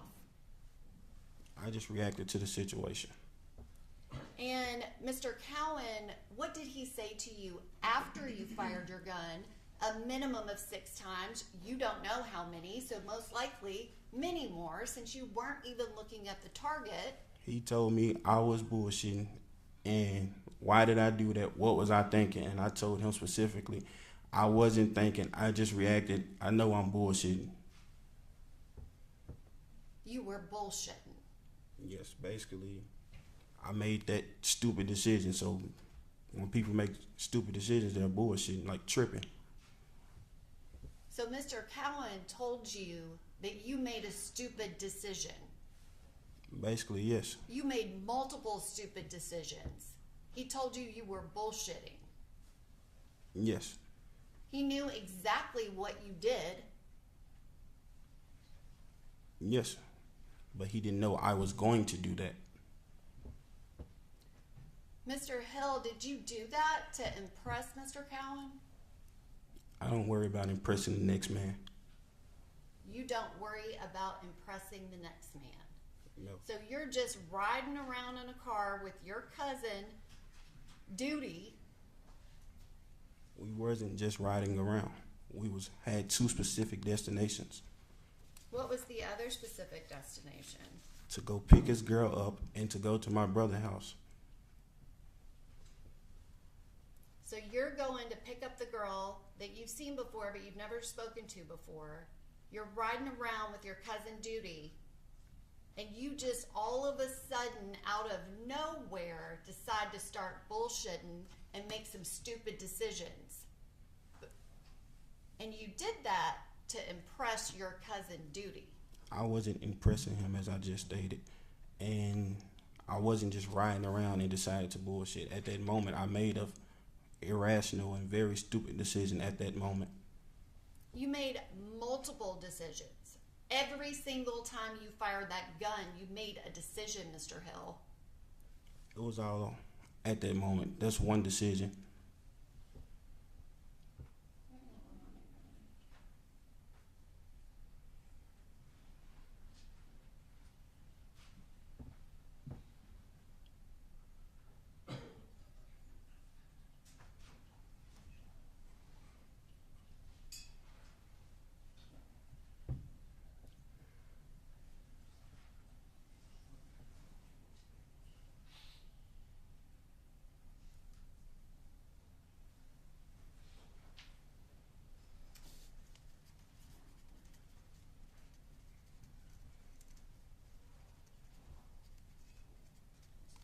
So, Mr. Hill, eventually you get back to 1500 Porter Road to Panorama, right?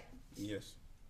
And you get back home, and you are actually searching for this shooting before the parks officer ever finds Miss Kaufman.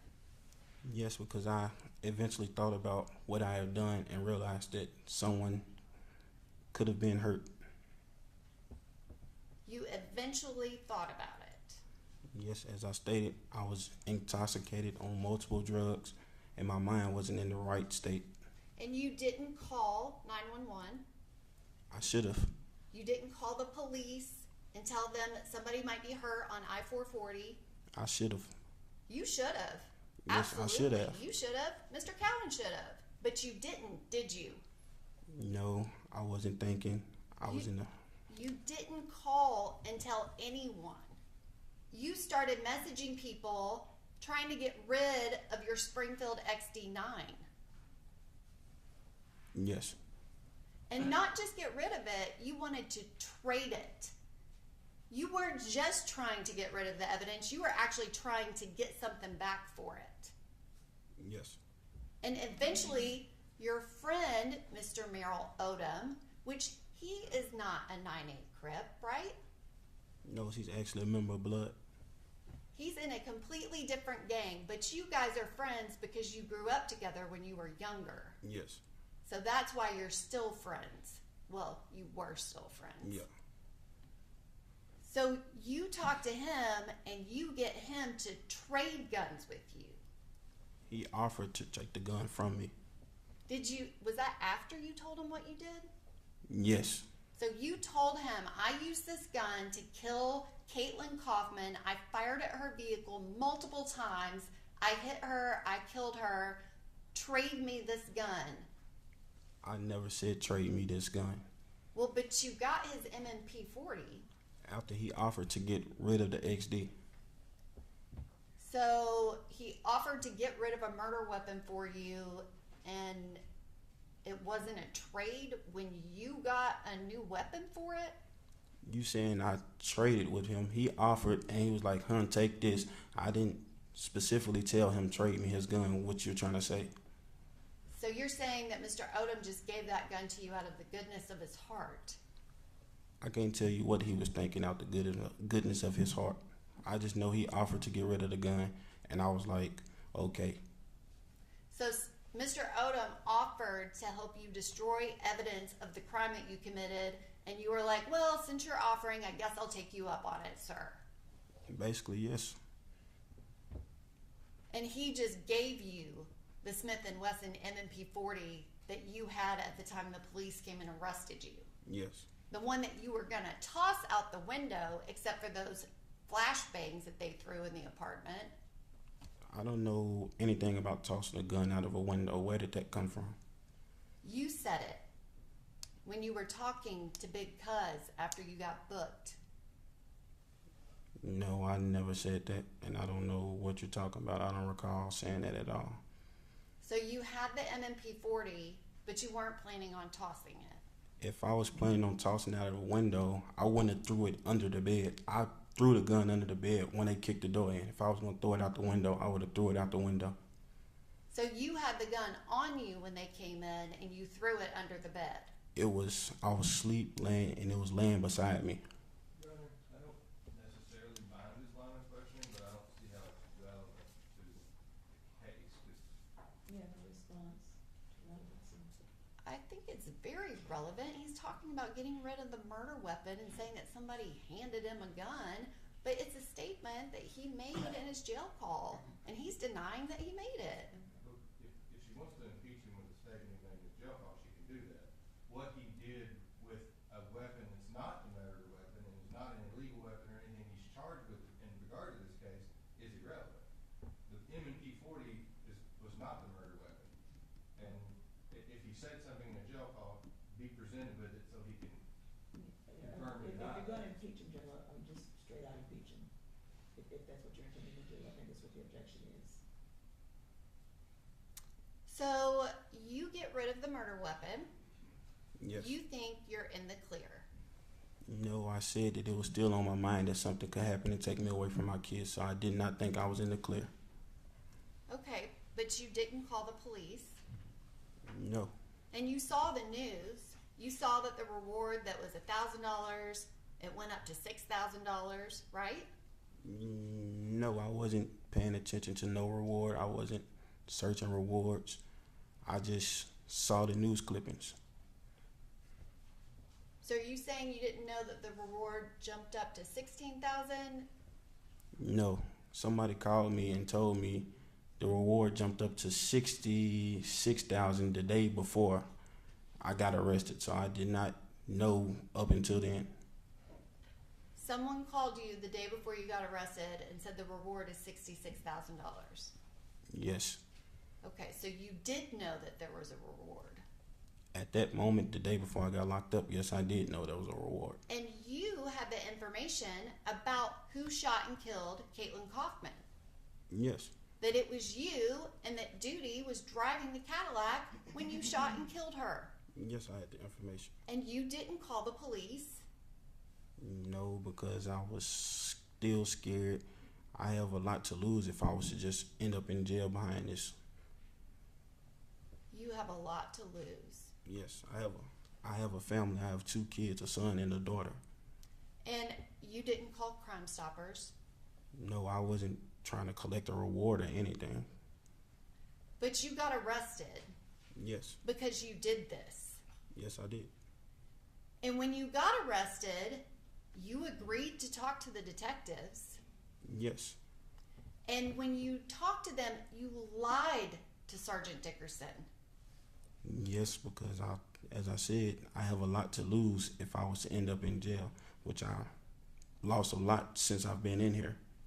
Mr. Hill, you lied to him. You told him that you weren't even in Nashville, Tennessee. You lied to him and told him that you drove to Atlanta, Georgia, didn't you? I just agreed to you that I said I lied. You were charged with the homicide of Caitlyn Kaufman. They told you that's what the interview was about, and you lied to them. They didn't tell me that until after they showed me the phone maps that I was on the scene of that. They didn't say when I first went in there that I'm being charged with the murder of Caitlyn Kaufman. They never said that. So, Mr. Hill, your contention is that during that interview, when Detective Dickerson told you it was about the nurse and it was that case and was asking you questions if you had seen it in the news, that you didn't realize until he threw that cell phone map down what he was talking about. He kept asking me, like, why did I think that? And I told him specifically that somebody had to mention my name in this.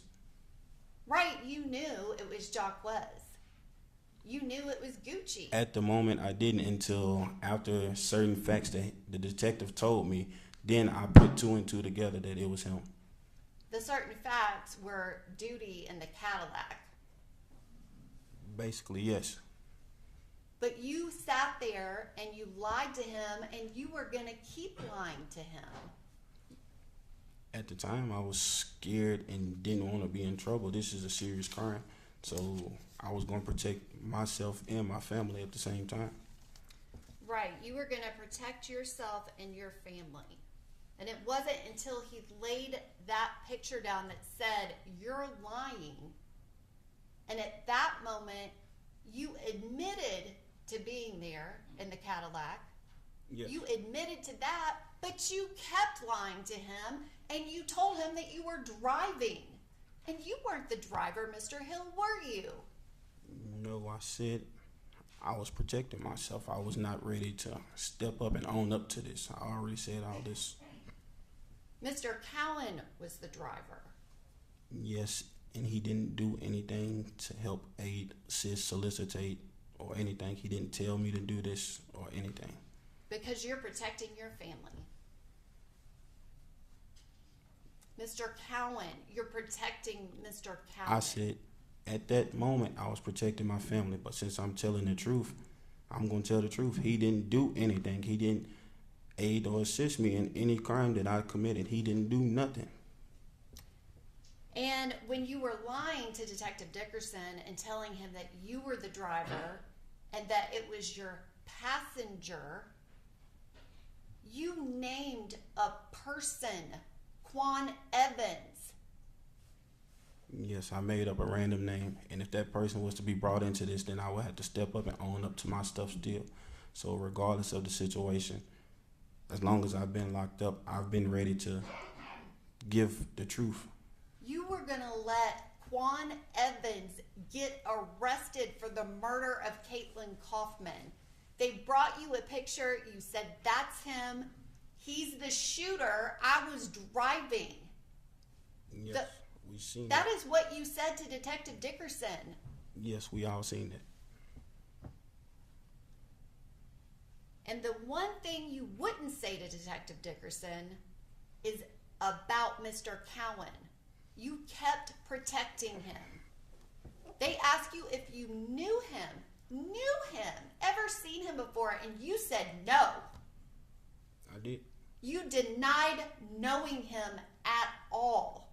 Yes, I did. He didn't do anything wrong. He's your cousin. He's your 9/8 Mafia gang member friend. You know, I consider him, we're family. We're more than gang. This goes deeper than gang stuff. Deeper than gang stuff. Yes, we're family, so blood comes before the gang. Well, Mr. Hill, you would agree with me that gang members, they cover for each other. Everyone covers for themselves when they're in trouble or need to be protected. And they don't tell the police about what somebody else did. That's a rule. That's a violation. My culture and my community talking to the police, that's just in general. So even without being a gang, people in my community still don't talk to the police. But Mr. Hill, you did talk to the police. You told them that you were involved, but you wouldn't tell them that Mr. Cowan was involved. No. Because you were covering for him. You were protecting him. Yes, he didn't do anything.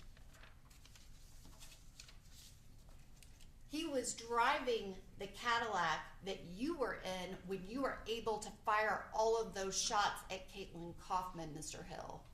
Maybe he was driving, but he didn't do anything wrong. I did all the crime myself. He didn't tell me to do it. He didn't help me do it. I done this on my own. You fired all of those rounds at Caitlyn Kaufman. You did that.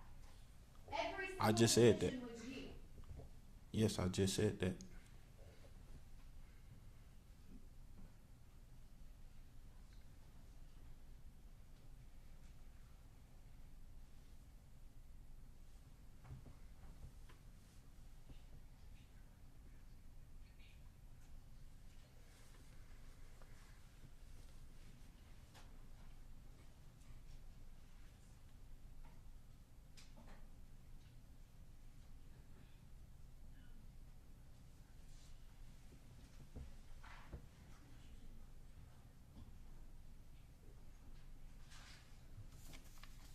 Now, Mr. Hill, your testimony to this jury today, which you have sworn to testify under oath, is that this was really bothering you, right?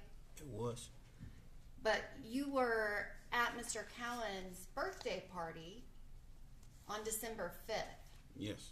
and you were partying it up. Doing drugs. I specifically said I was doing drugs and out of my mind, trying to cope with the situation, which I wasn't. And you also said that you were on drugs when you were in the car, right? Yes. And so your memory probably isn't super great, wouldn't you say? It isn't.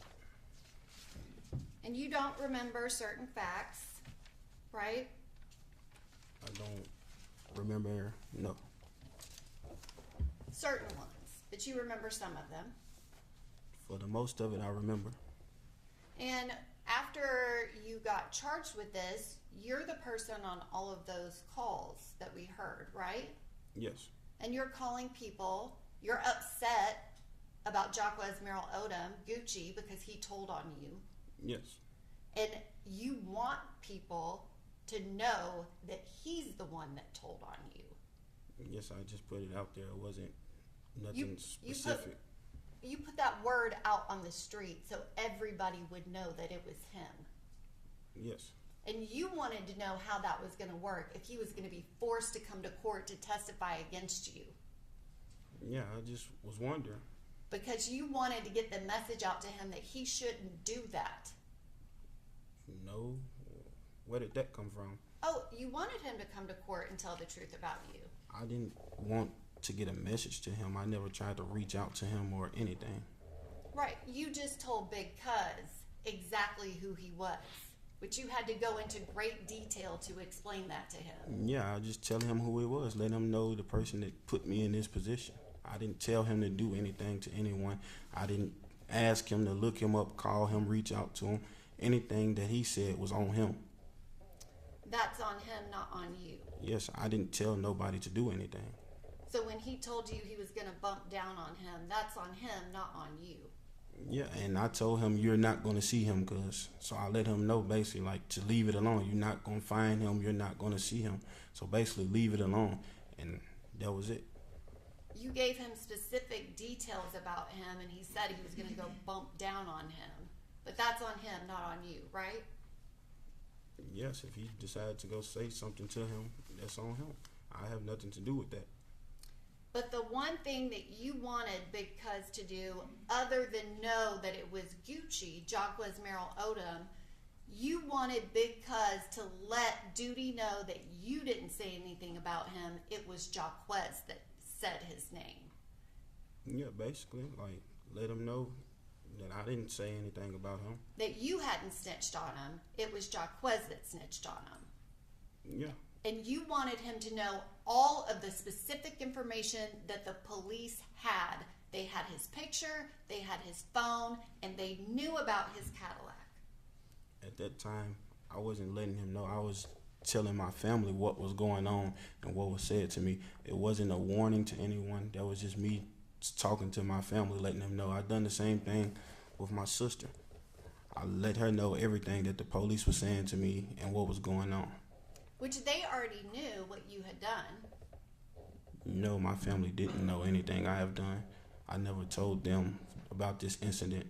You never told them about that incident. No, I did not. I kept it to myself, and apparently I told Mr. Odom, which was another irrational and stupid decision that I had made. So you're saying that Frederica and Big Cuz, they didn't know what you did? No. You never told them? No, I did not. You told Jacquez Merrill Odom, Yes. and he's the person that you told about what you did, that you shot and killed Caitlyn Kaufman. Yes.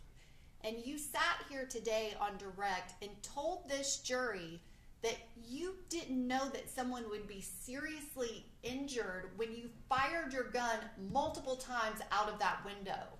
I said I should have known because I wasn't in the right state of mind and I wasn't thinking. I should have known someone was harmed. You should have known because you fired a gun before. And I said I wasn't thinking at that moment. Mr. Hill, you should have known because not only have you fired a gun before, but you fired a gun that has hit someone. Your bullets have struck another person. Yes, they have. And at that time, I was young and made a stupid and irrational decision at that time. And them same people that was harmed forgave, and still showed me unconditional love.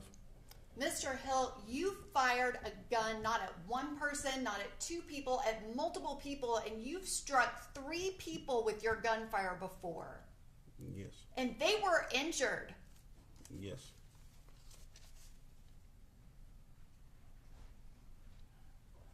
Anything you ready to write? No. Mr. Hill, watch your step, just step it out, please.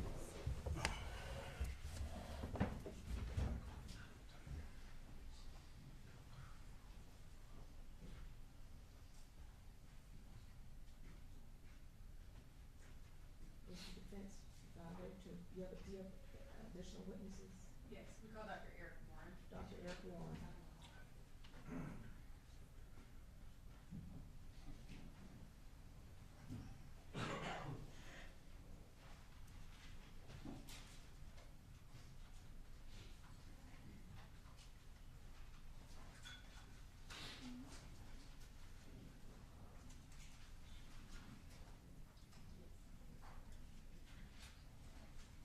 Sir, if you would, raise your right hand, please. Do you solemnly swear or affirm that the testimony you give is the truth, the whole truth, and nothing but the truth, so help you God? Yes, I do.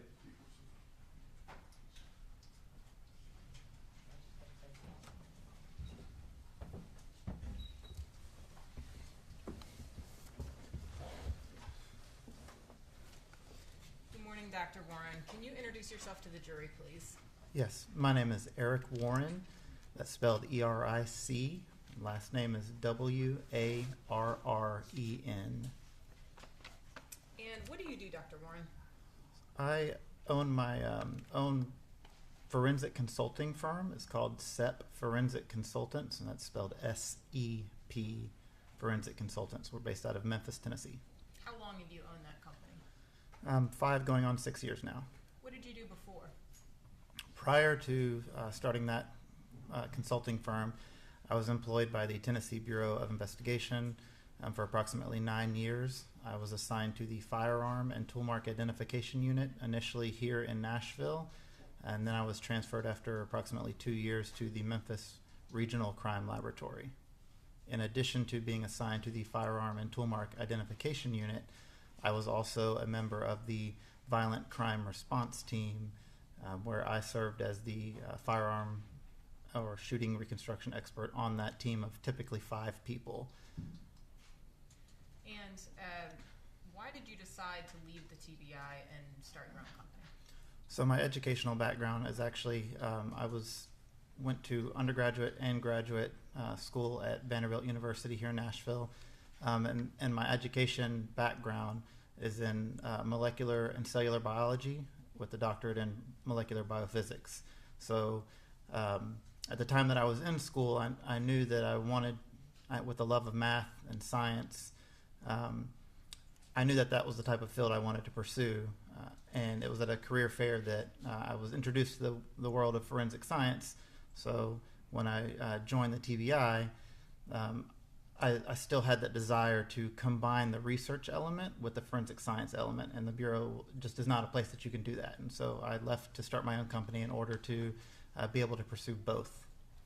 So do you consult on cases and also do research as part of your work? Yes, that is correct. Dr. Warren, do you know Devonte Hill? No, I do not. Do you know James Cowan? No, I do not. How did you come to be involved in this case? I was contacted by Attorney Chafin and asked if this is something that would fall within my area of expertise. We agreed that it was and pursued approval for funding for the case. And what specifically did you do to begin analyzing this case? So typically my workflow, if you will, is I will request what's called discovery materials. So specifically what I reviewed in this case would be crime scene photographs, any diagrams that were taken at the crime scene, officer supplements, that's their description of what each individual officer did at the scene or what they observed while they were there. I've taken all these various data points, including the medical examiner report, the autopsy photographs. If any 3D laser scanning is done, I will request that data and do an examination of that as well. And essentially what I'm doing is I'm combining all of those fields of chemistry, biology, math, and looking at it in a holistic way, in a big picture type of way, to see what type of scenarios would encompass and be most consistent with all of the data as a whole. When we initially contacted you to consult in this case, did we have a specific question for you, or what was your task initially? So my task was specifically to focus on bullet defects in a vehicle, and just to see if there was anything that, as I put all these pieces of the puzzle together, if there was any type of opinion that I could form regarding how those bullet defects might have ended up the way that they appeared. Did you ever see this gray Mazda SUV in person? I have never seen the specific gray Mazda in person, no. Did you personally collect any of the evidence in this case? No, I did not. Did you physically examine any of the evidence in this case? I did not. Did you ever go to the scene or take measurements or do any other crime scene analysis at the scene? No, I did not. Because you didn't personally do any of that type of investigation, does that impact the opinion you give us or the validity of any of your findings? No, it does not. Why not? So in the majority of shooting incident reconstructions or crime scene reconstructions that I do, you're reliant on, again, a number of those data points, whether that's the report from the firearms unit, whether that is a laser scanning data. All of these things don't require me to be present at the scene. I can rely on all of these other methods as individual data points as I start to put, again, all the pieces of the puzzle back together. You mentioned a minute ago that we pursued funding. How are you paid for your services in this case? So I still get paid from the state of Tennessee as when I was with the TBI. Is there an hourly rate that you are capped at or that is set? Yes, I believe the Supreme Court set the rate at some point in the past. That's not a rate you choose. No, it is not. Now that you're working as an independent consultant, who typically hires you? So I make my services available to both prosecution and defense, and as such, I work for both sides, as well as the military, as well as civil cases as well, so insurance companies, individuals. And when you worked for the TBI, were you working for both sides at that point, or did you testify for one side or consult for one side more than the other? Sure. So the TBI is a law enforcement agency, and their customer is the law enforcement and the district attorneys. So with the TBI, we would only receive evidence from essentially the prosecution. So for the 8 years that you were with the TBI, what percentage of your cases were you a prosecution expert witness? 100% of them. And now what is that percentage? Roughly, right now it's 50-50 for each side. When you worked for the TBI, did you ever change your opinions or your testimony to line up with what the prosecution wanted you to say? No, I did not. Now that you're an independent consultant, do you change your opinions or your testimony to line up with whatever party hired you? No, I did not. Why not? So again, the motto of our company, everything that we do at our company surrounds the science and the direction that the science leads us. And so everything that I will bring in will be either dependent on my own specific empirical testing or based upon the empirical or scientific testing of other experts or that has been published in the peer-reviewed literature. Dr. Warren, I'm going to hand you a document.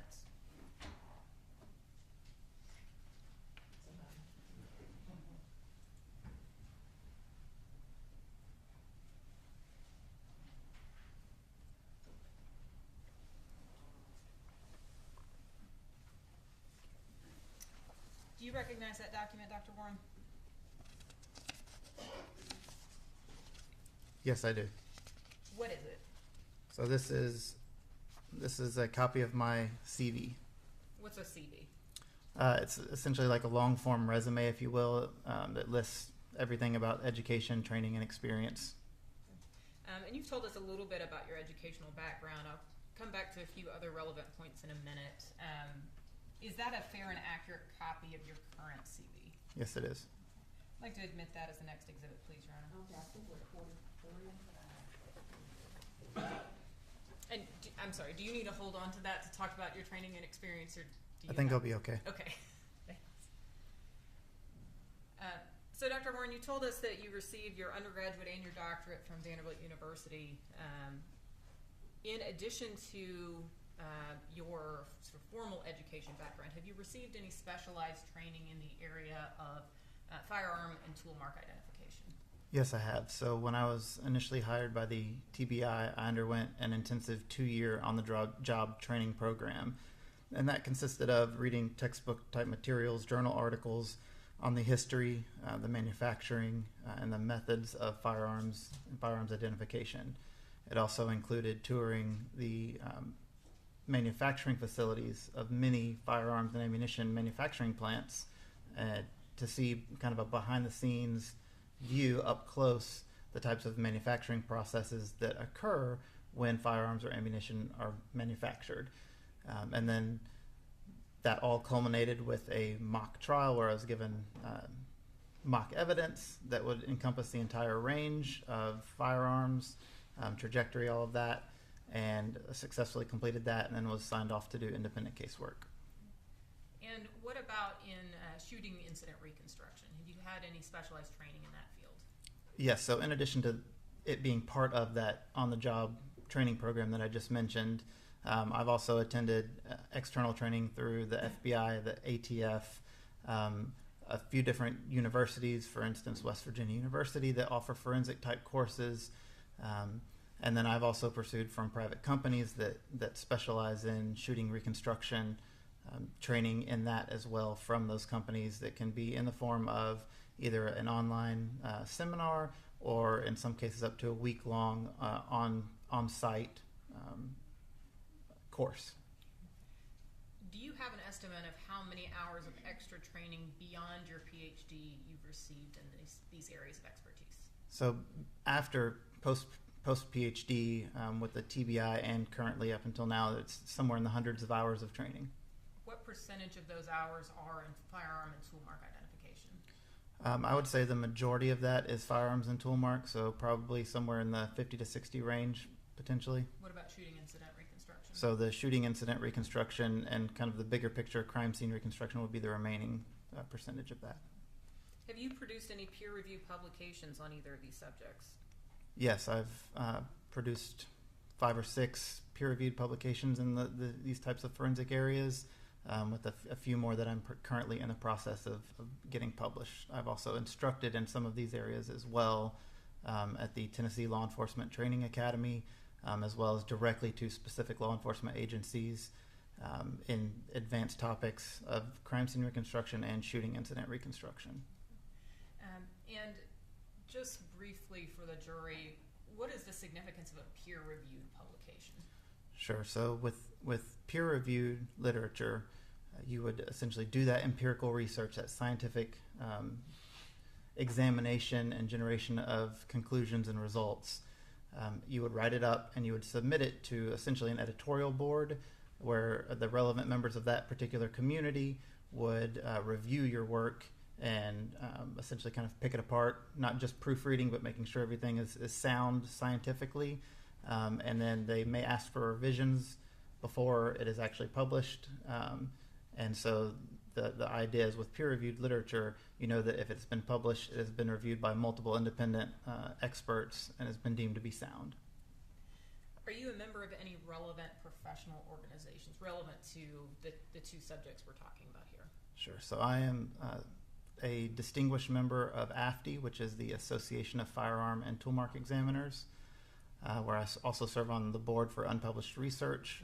I serve as the chair of the Committee of Unpublished Research, and I am an assistant editor of their peer-reviewed journal. I'm also a member of the International Ammunition Association and a member of the Association for Crime Scene Reconstruction. And all of these things we're talking about, are they contained in your CV? Yes, they are. Have you ever been qualified to testify as an expert witness before?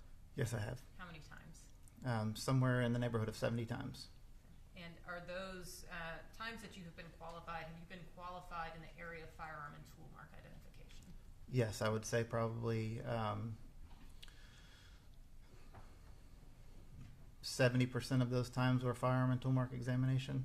And what about in the area of shooting incident reconstruction? Yes, so the remaining percentage would be in shooting reconstruction or what's kind of a broader field of crime scene reconstruction, but that would also encompass shooting incident. Your Honor, at this time we tender Dr. Warren as an expert in the fields of firearm and tool mark identification as well as in the field of shooting incident reconstruction. Okay, Mr. Mumphrey, is there any water in back, Mr. Cowan? No, Your Honor. Water from the state? No. Okay, ladies and gentlemen, Dr. Warren has been tendered to you as an expert in the field of firearm and tool mark identification and shooting incident reconstruction. And we've gone through this a few times in terms of me explaining to you the weight given to those who are tendered to you as experts. There'll be a more detailed explanation of that in the jury instruction. Okay? Dr. Warren, I want to start by asking you about some of your sort of ultimate conclusions or opinions that you came to after reviewing all of the materials you told us about, and then we'll back up and sort of talk about how you got to those particular conclusions. So my first question is, how quickly, in your opinion, could 6 shots have been fired from the Springfield XD that's at issue in this case? Sure. So again, I will rely on peer review literature for this, but an average person could fire or discharge 6 shots somewhere in the neighborhood of 1 to 3 seconds. Based on the totality of the evidence that you reviewed, do you have an opinion as to what the most likely scenario for how this shooting incident occurred is? Yes, I do. What is that opinion? So based on, again, I'm pulling multiple data points in, based upon movement at approximately 70 miles an hour on the interstate, with knowing that the ability to discharge 6 rounds in a few seconds, and the particular angles that are present on the vehicle in question, all of these would be consistent with a very rapid incident. Again, happening at a high speed, 70 miles an hour approximately, and all of the evidence together indicates what I would say is relative velocity or relative motion, and I can explain that if need be. And yes, I will need you to do that, but let's save that for just a minute and talk about a couple of your other conclusions. In your opinion, is the strike pattern or the defect pattern that we see on the Mazda, is that consistent with the car from which the gun is being fired, that car pacing or driving alongside the Mazda at the same speed? No, it is not. Why not? So if 2 vehicles had no relative motion between the two, so essentially with one with respect to the other, there's no difference in speed. So we can think of it's the same as if neither are moving. All of the shots and therefore all of the defects would be concentrated in one particular area of the vehicle, and they would all have roughly the same horizontal, or what I call the azimuth angle, which is basically is it left to right or right to left. And so that if there's no relative motion and the 2 cars are riding next to each other at essentially the same speed, it would be inconsistent with the type of physical evidence that was present on the vehicle in this case. Is the strike pattern, the defect pattern on the Mazda, would that be consistent with the shooter hanging out of the passenger side or doing something with their body to attempt to track the vehicle as their car drives quickly by? No, it would not be. So again, we have that relative motion, and the majority of what gives that away or shows or illustrates that was the case is what I referred to again as the azimuth angle or the horizontal angle. Now there's another component called the vertical angle, so that's is the shot going down or is it going up? If there was somebody as proposed hanging out of a window or actively trying to take a shot, I would expect a change in the vertical angle as that individual attempted to move and reposition themselves. And in this case, again, that's inconsistent with the data. They have essentially all the same vertical angle. And one more opinion before we sort of break all of these down. In your opinion, did Ms. Kaufman react to shots being fired at her? I do not believe that for at least the first 2 shots that there was no reaction by Ms. Kaufman. And what is your opinion on that based on? So again, thinking that you can do rapid fire shots, and looking at those azimuth angles, the horizontal angles, between the first and second shot, so the rearmost shot and the one into the front driver's side window, the trajectory of the bullet that left the defect in that window was described by the medical examiner as having an almost straight across trajectory, slightly front to back. And so we have the trajectory inside of her body and we have the bullet defect. And so you can actually align those two up to say that essentially she would have been facing forward. The torso would have been facing forward at the time that second shot was fired. I want to go back. Ms. Whitaker gave us some vocabulary and talked to us about sort of the vocabulary of ammunition, that vocabulary of firearms, and as you know, I'm sometimes not the greatest, so correct me if I am using the wrong vocabulary. But can you give us just a quick lesson on how the Springfield XD, what type of gun it is and how it fires? Sure. A Springfield XD, it is a striker-fired semi-automatic pistol. So there's a couple of terms there that I'll kind of walk us through. So striker-fired, that is different than what you would think of when you think of a revolver that has a hammer that comes forward and hits a firing pin, and it's the velocity of the inertia, the energy that hammer is carrying forward as it strikes the firing pin that makes that firing pin hit the ammunition and discharge. With a striker-fired firearm, there is no hammer in that conventional sense. It's essentially just a firing pin by itself, typically called a striker, that is pulled back under spring tension, and it is that spring tension, that force there, that causes the firing pin to go forward to strike the ammunition that's in the firearm and discharge. Now, semi-automatic pistol is different from, say, a fully automatic pistol. And the reason it's called this is because a semi-automatic pistol requires the trigger to be squeezed or pulled for each shot that is fired, whereas a fully automatic, you would press the trigger to the rear, hold it, and as long as you are holding that trigger rearward and there's ammunition present, that gun will continue to fire. With a semi-automatic, the reason it's called that is because there are several steps that happen internally automatically.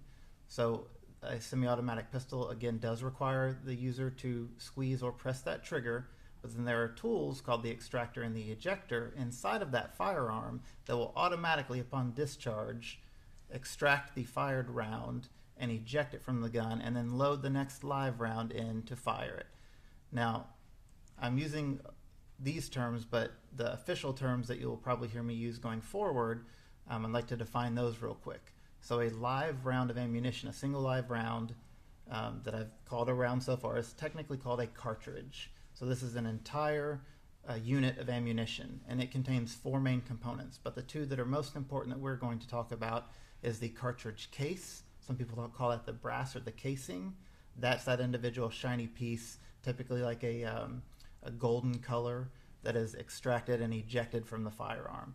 And there's also the projectile or bullet, which is what travels down the barrel and down range. So I want to talk now about some characteristics of this Springfield XD. Did you examine that firearm yourself? I did not. Okay. Did you review any reports related to that firearm? Yes, I did. And what did you review? So I reviewed, I believe it was 2 reports from the Metro Nashville Crime Laboratory, as well as the entire case file that accompanies those reports. So that the reports will indicate the testing that was done and the conclusions of that particular examiner. The entire case file will actually show all of the photographs and documentation that they generated in the course of creating that report and forming those opinions. And did you also, were you also able to see Ms. Whitaker's testimony day before yesterday? Yes, I was. So one of the things Ms. Whitaker told us is that the cartridge casings were determined to have been fired.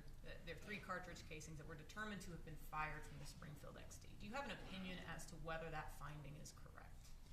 I have, reviewing the notes, I have no reason to doubt that that finding is correct. And Ms. Whitaker also told us that the trigger pressure for the Springfield XD was 4.75 pounds. Where did she get that number from? So that is a number that would be calculated essentially using what's called arsenal weights. and that would be a metal rod with a hook at the end of it. And at the bottom of that metal rod is a plate where weights can be added.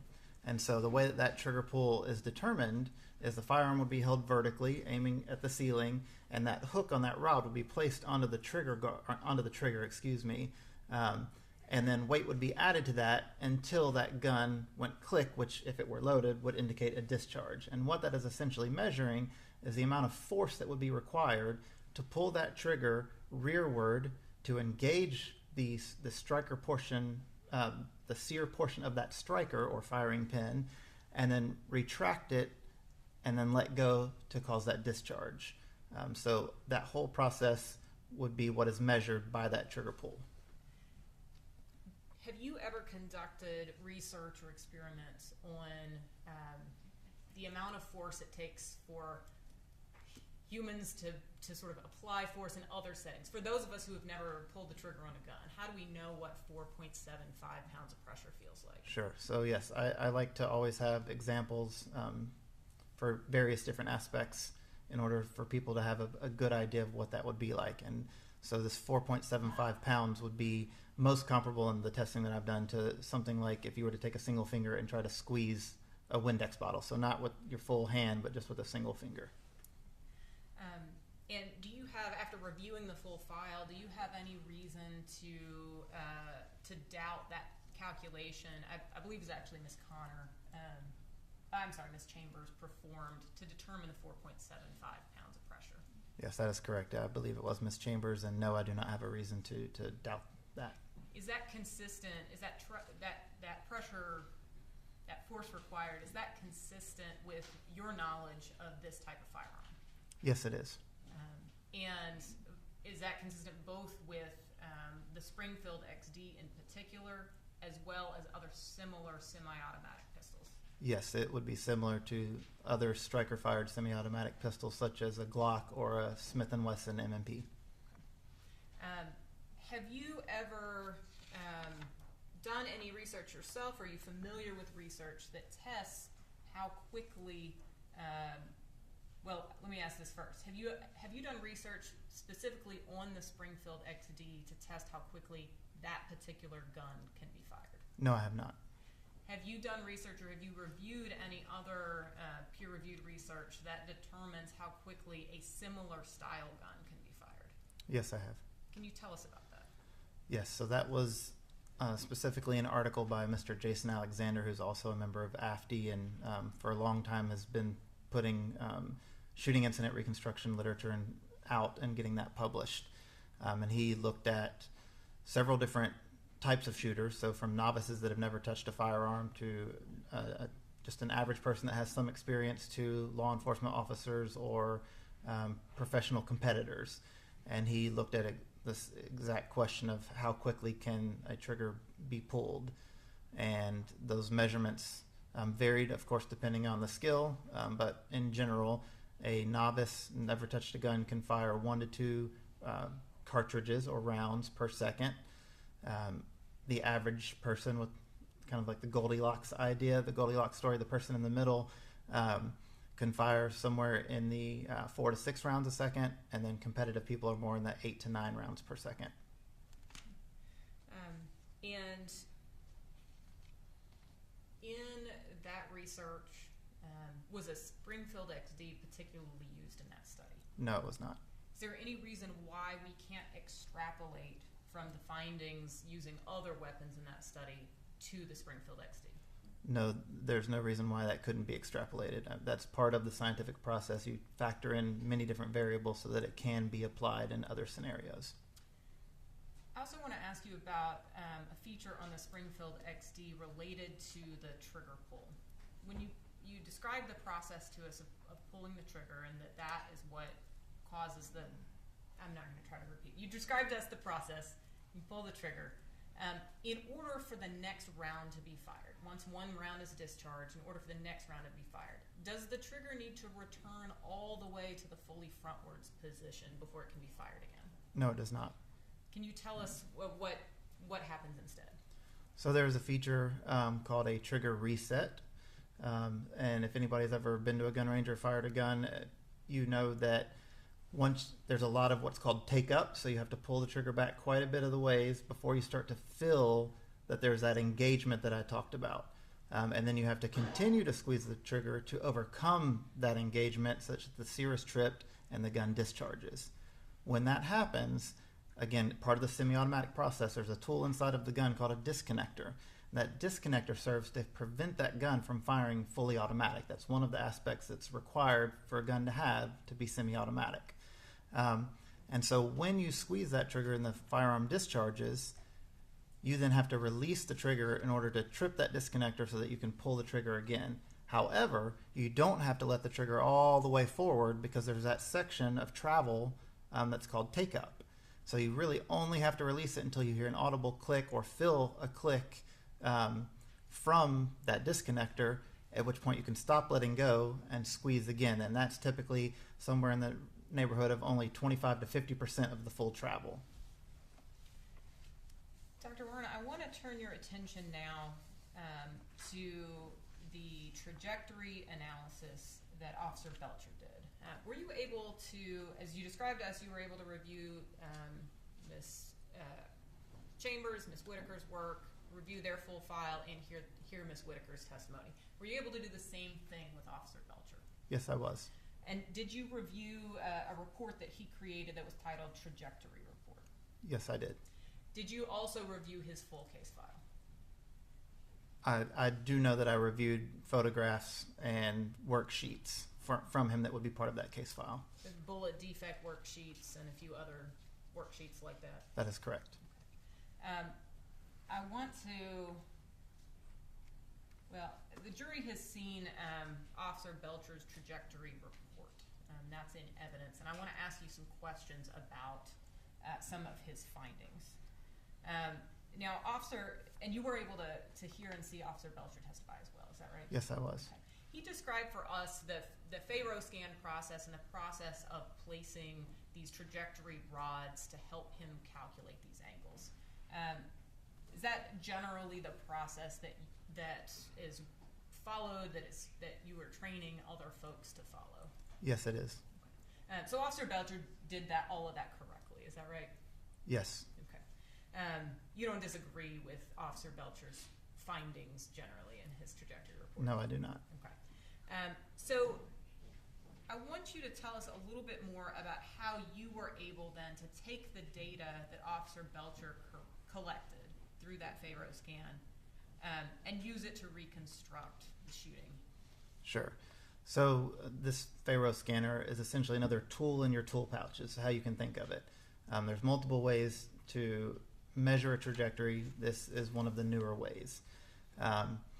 And so when you have that, again, with the proper training and the proper experience, you can, again, pull all of those data points in from various aspects of the case, depending on the question at hand, and begin to figure out what type of scenario or situation or order of events could have occurred that would have led to the evidence as it was collected, photographed, and preserved. And as you mentioned, you don't disagree with Officer Belcher's conclusions on the angles that he found after you did the same or similar testing, right? That's correct. I do not disagree. All right. Now, Officer Belcher analyzed only defects 1, 4, and 5. So I want to start with those. And I've actually tried to consolidate them here instead of doing multiple pages on the overhead. Does this appear to be an accurate summary? And just for reference, these boxes came from the bottom box here on each page of this report. Does that appear to be an accurate sort of compilation of those angles? Yes, this is a typical Faro trajectory report. Okay. So I want to talk first about the inclination angle. And as we learned from Officer Belcher, and as you just reminded us, that is the angle that tells us whether the shot is coming from the top, going upwards. Actually, why don't I just ask you, what does that tell us? So the inclination angle that Farrow has labeled here is what we would call the vertical angle or the vertical component of a trajectory.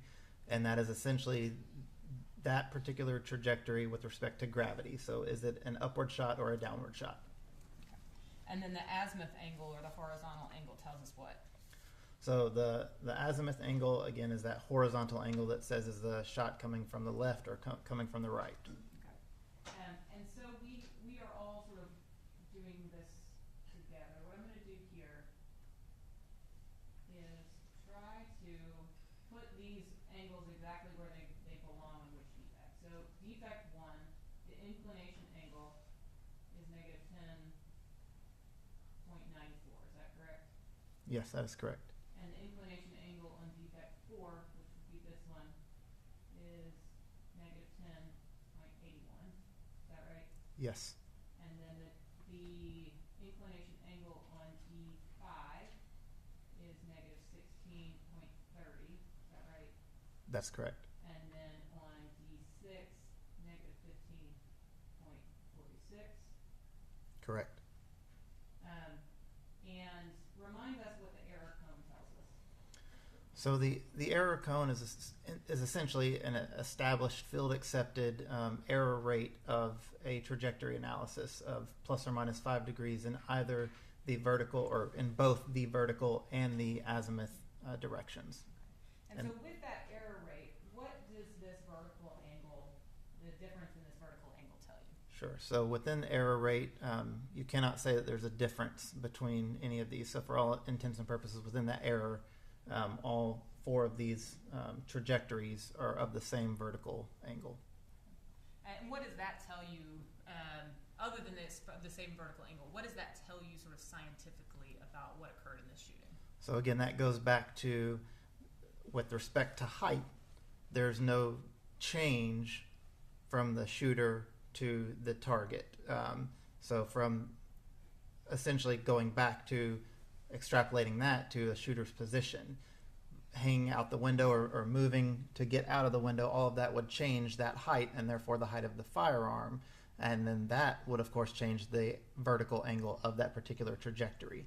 So if they're all coming from the same angle, again, thinking back to the quick time frame that this could potentially have occurred in is more consistent with a stationary arm or stationary firearm, as it moves past the vehicle, and that the arm or the shooter itself is not changing as it drives past. Now I want to talk about the azimuth angle and do the same thing. So on D1, our azimuth angle is 83.31. On D4, our azimuth angle is negative 56.64. On D5, we've got negative 77.22. Are those 3? Am I writing those 3 down right? Yes. Okay. And then when we get to D6, we talked with Officer Belcher about the fact that angle is substantially different. Why is that angle different in his calculations? Sure. So on the Farrow report, in order to have the software calculate these angles for you, it has to do so with respect to a reference plane. So if you think about, and Farrow calls it the impact plane. So if you think about taking a sheet of paper and essentially putting it over the bullet defect, you are then measuring all of your angles off of that piece of paper being your flat plane.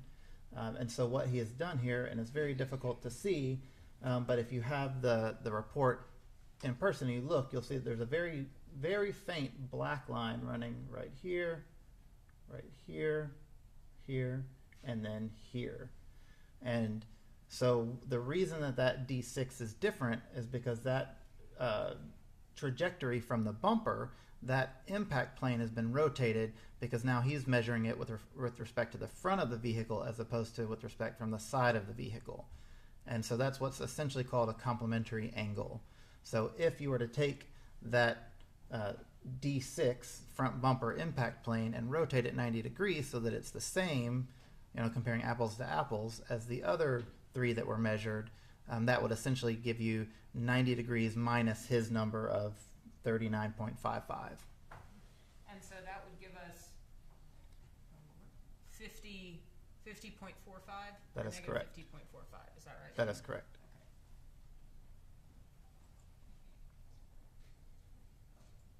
And so what you're saying is that D6 here is measured against this plane as opposed to this plane, is that right? That is correct, yes. And so we get negative 50.45 by rotating this plane 90 degrees this way. So That is we're correct. bringing it out here. Okay. What do the azimuth angles tell you about how the shooting occurred? So an azimuth angle of 90 degrees would essentially be what's called an orthogonal shot. So that means there's no directionality from left to right or right to left. And so you look at the distance. Distance is not a good term. The numerical value, how far away is it from 90? And so if we look in this particular case, you actually see a progression that matches up with its location on the vehicle. So D1 in the rear driver's side door is 83.31. So only, roughly, let's say 7 degrees off of that 90 degrees. And then you get a negative 77.22. So again, roughly 13 degrees, let's say. Then you have 56, and then you have 50. And so you can almost see that's what I described about relative motion. So the only way that you get angles changing from back to front to back is if there is motion of that firearm that causes those different trajectories. So that essentially gives you, knowing that there was motion involved, it gives you almost an order of shots from D1 to, I believe, what is labeled as D4 and then 5, or 5 and then 4, excuse me. So the into the vehicle engine compartment and then into the wheel well, with the last one being D6 into the front bumper. So your opinion is the order of shots, D1 is the first shot? Yes, that is correct. And D6 is the last shot? That is correct.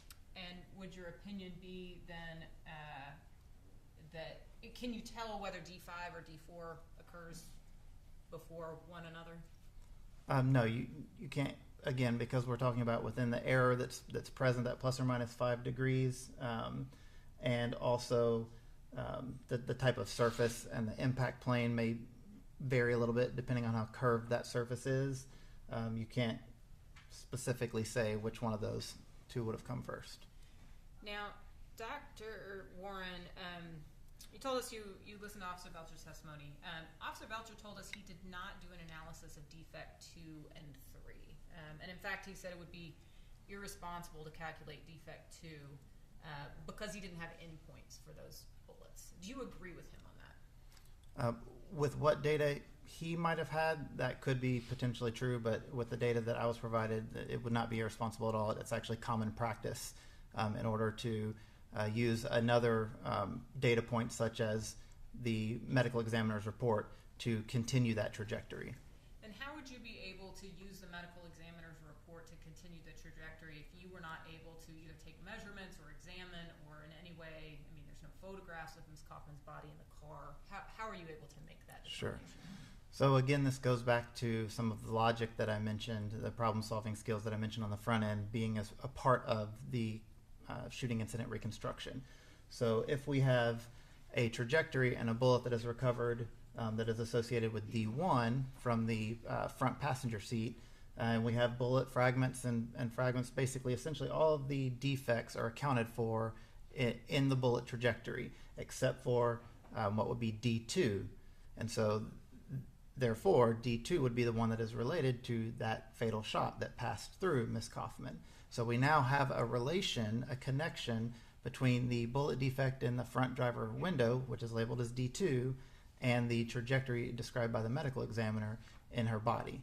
And so you can therefore place, you know only the location, you don't know the angles of a trajectory from the hole in the glass, but we can calculate a trajectory through the body. And so we know that those two have to line up. So essentially that becomes 2 data points, a single point at the glass and then multiple points as the bullet trajectory is described through her body, and those two must line up. And what about D3? Would you have been able to calculate an angle from D3? So yes, with D3, again, this would be a situation where you would increase that error cone from 5 degrees. You may go out to plus or minus 10 degrees. Partly, as Mr. Belcher described, because of deflection of the bullet. As it struck that hard A-pillar metal, it did begin to deflect. That would affect more the vertical component than the horizontal component, because you can actually see the damage to the underside of the A-pillar and to the front windshield, where the force of that strike carried through to that window. So you can still connect those dots, again, virtually. That's the beauty of having a FARO-scan station, FARO-scan data, this 3D data, is that you don't physically need to insert a trajectory route anymore. You can take that measurement based on the visual defects that you see and calculate that.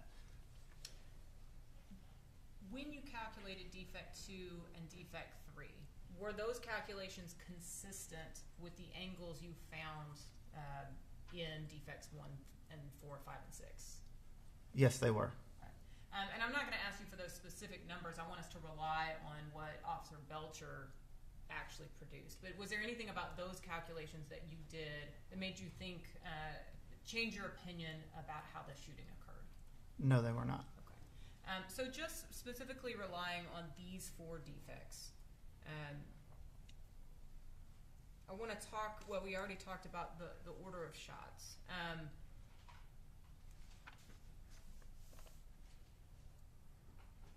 Make sure we're on track.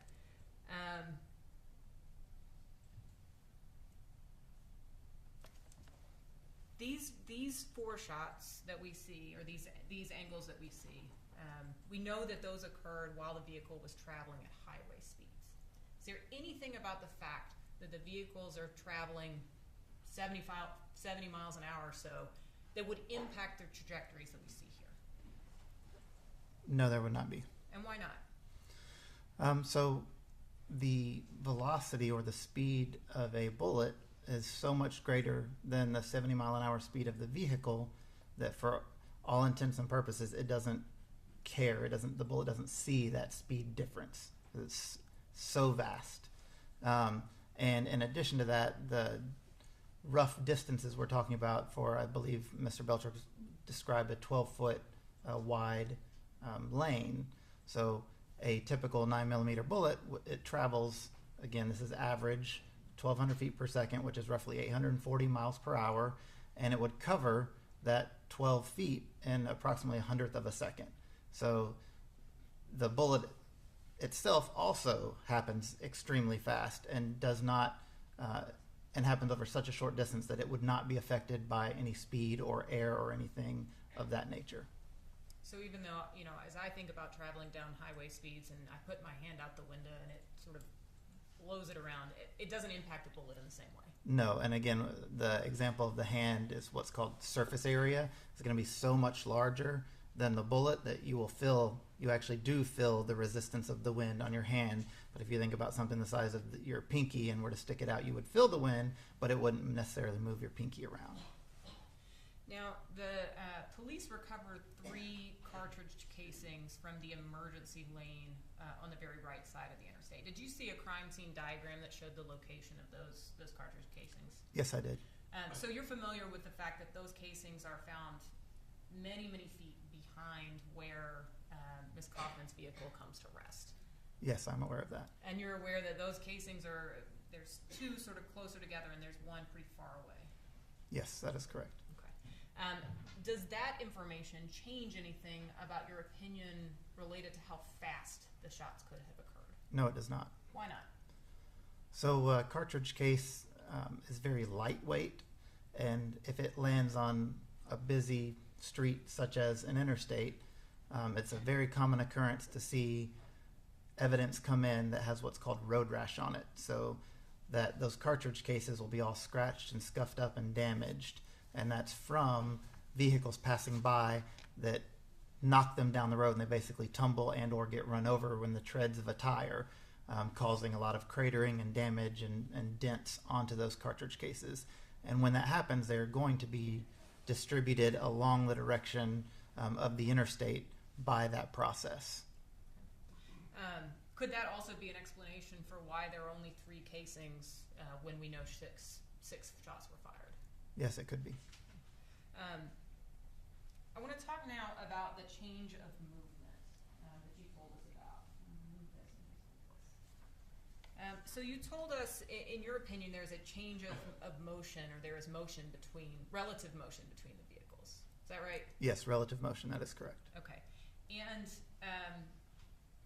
put another way, one vehicle is moving at a different speed than the other. Is that? That would be a simpler way to say that, yes. Okay.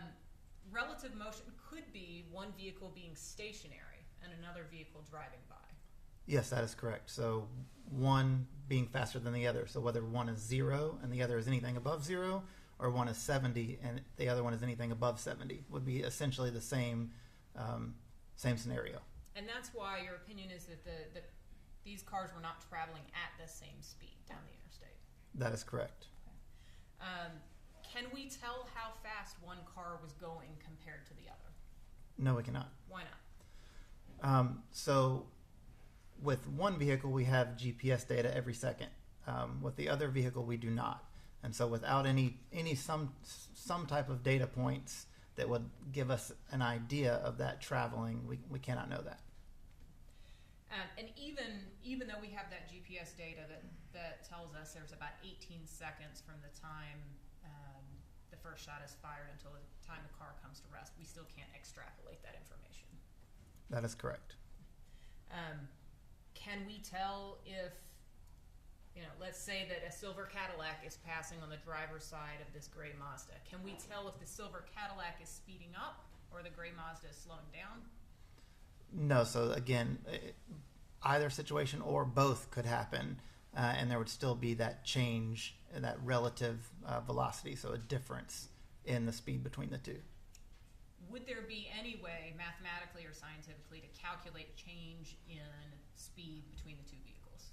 Again, if we had more data points, it is possible to calculate that, but without the data, as is the case in here, no, you cannot calculate that change. Dr. Bourne, I want to ask you a few hypothetical questions, and I want you to tell me whether what you reviewed and what you have determined is consistent or inconsistent with these scenarios.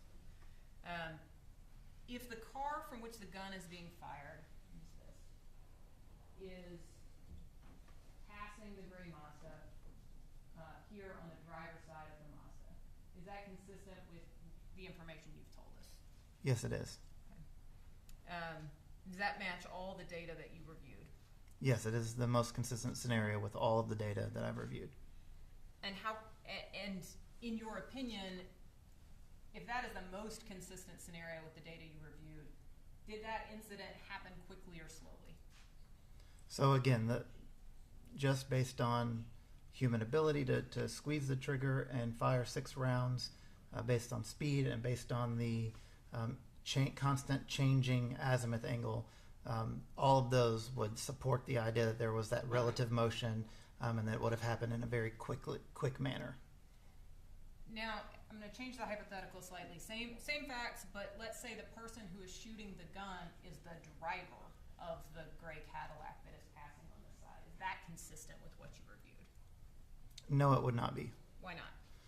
So while that could potentially be represented by the trajectories, again, I'm looking at it in a very holistic manner, looking at the limited universe of all the data in this particular case, and the fact that there are cartridge cases recovered on the interstate that then match the firearm in question.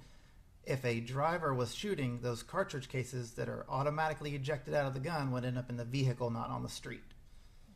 So if the person who is shooting from the passenger side of the passing car, is that consistent with the data you reviewed? Yes, it would be, as long as their hand is out the window. Okay. Now, what if the person shooting from the passenger side of the vehicle moves his or her hand or arm to follow the Mazda as it passes? Would that be consistent? No, because then, again, I would expect a change in that vertical angle as they reposition themselves to be able to point towards the vehicle.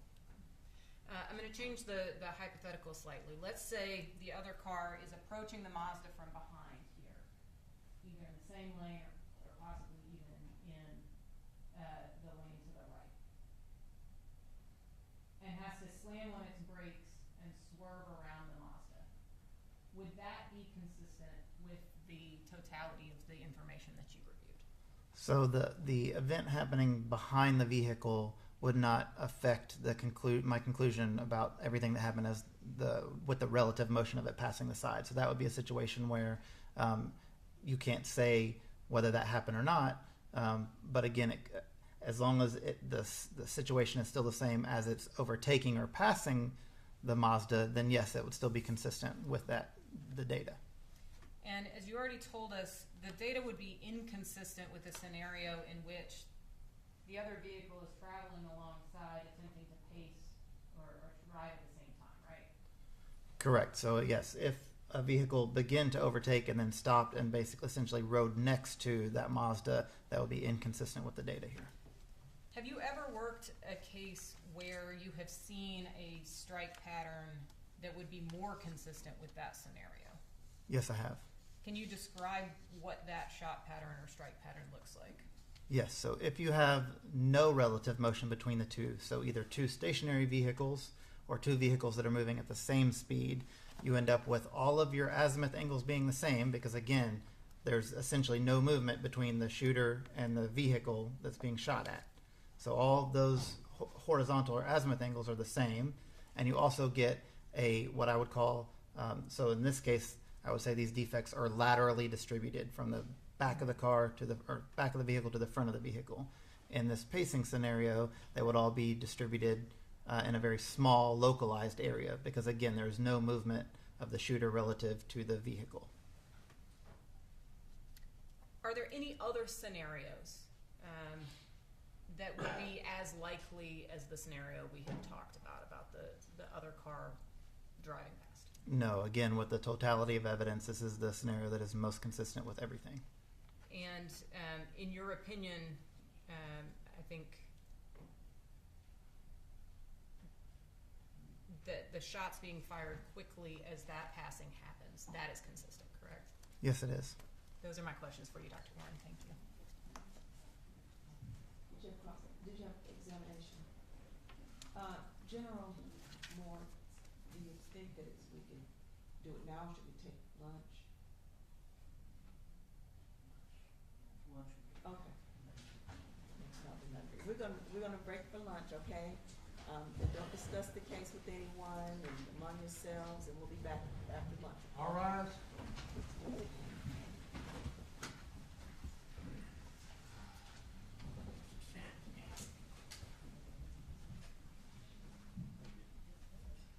Tim.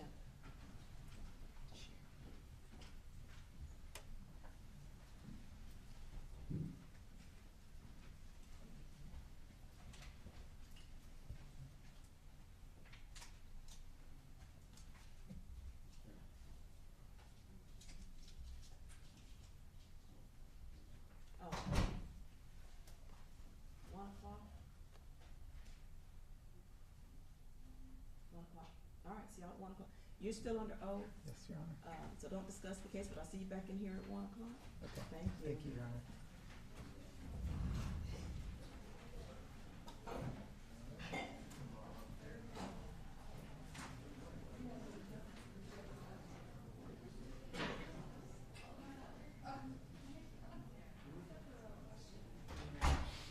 Hey, Gracie, is there detail about time?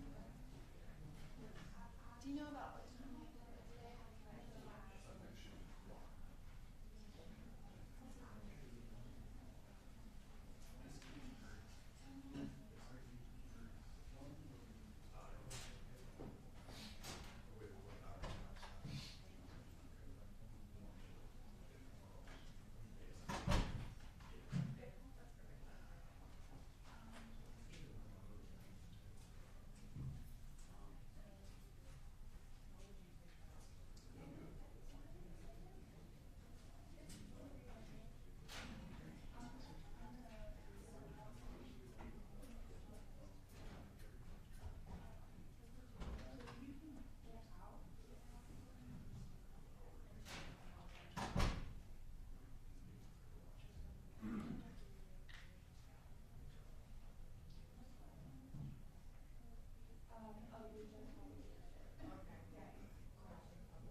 It's just that Simone hadn't done it. Okay. And actually. And I talked to her too, and I was just like, it's on y'all side, it's a way. Because when they get restarted, it's like they're coming in fresh, even though he was on probation. And I had to do it. I know that it was an order. I just thought, Yeah, it is because you were there. yeah. I know. That she said she'll see if she can figure out something. Well, maybe, I mean, I know you're, okay. well, maybe we may have another trial start Monday. And we may not. We just. Because I thought, wasn't it Erin Coleman? She said she wasn't doing it. No, that was not Leah guilty. Oh. She has a, we have a 3 defendant drug case. Oh, okay. So I don't know what's happening, we're kind of playing it like that. Okay. But I That's did fine. take that Okay. one she mentioned off. Okay. He's not set until. I'll see if Simone can come up with something. I mean, I understand the court's position, but, you know, probation. I know, it's not ideal, and the Yeah. only reason they did this because we were in trial Yeah. and can't get to the court, and I'm not interrupting her, but Right, I got you. I'm focused on this. I got you. And she was, that's what she said, if you do an agreed order, I'll do it. Yeah. Well, they have this. I'll consider it, I may not Yeah. sign it, but she did, and. Well, they have to figure it out then, I mean. Yeah. Cause I was telling Well, Simone, now I you said, if he gets out of Samaritan after 28 days and he don't report, I said, they may Well, not be able to do a warrant, cause we didn't have. I'll send an email to Scott Sequeira Okay. and tell him that his client, if nothing else, I assume that they have phone access to call and, Okay. and identify, because they're picking him up Okay, and that's Right. Monday. Monday. Yeah, cause Simone was like, can you do a Zoom? And I was like, well, it's not court, so I can only do Zoom here. I said, I can't do it nowhere else, and she was just asking. Yeah.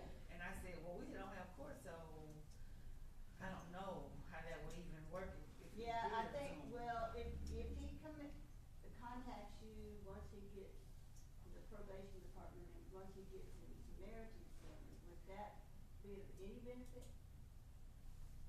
As long as we have a, what do you call it, where we can A call resume? and verify. Verify? Yeah, cause if we call them and they say no, that and then we're not on there, and they tell us no, then I can't, it's no way for me. That's why I always tell the attorneys, you know, do that thing, because if they call them to verify and to Marysville Buffalo Valley says, I can't give you that information, it's like, but. Well, we'll figure it out. No, it's okay. Somehow. Okay, it's not y'all's fault, just, you know.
seated, come to order, please, court of vacant session. Nobody. Nobody. Well, there's plenty of stuff. I didn't see no reason to broadcast it real I loud. see you back here today. What you doing here today? Okay. All right.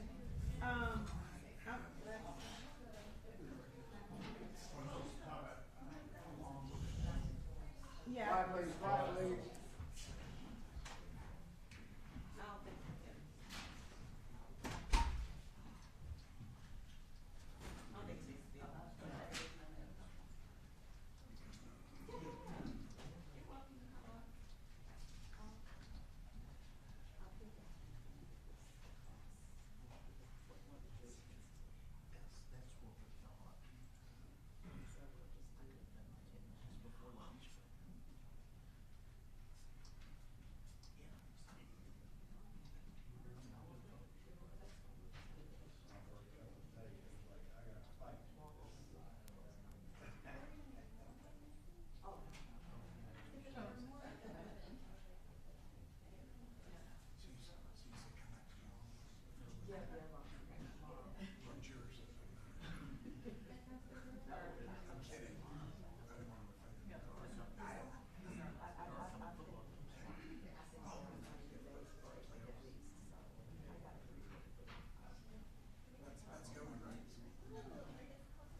Okay, where is Mr. Chapman?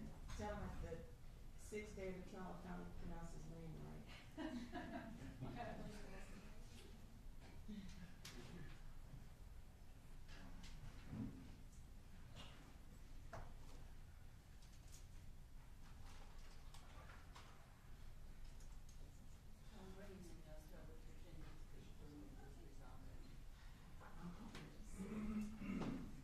I think we need to kind of have them on deck while we're, and we take a break.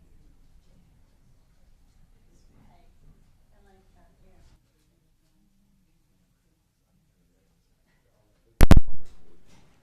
She been texting all weekend.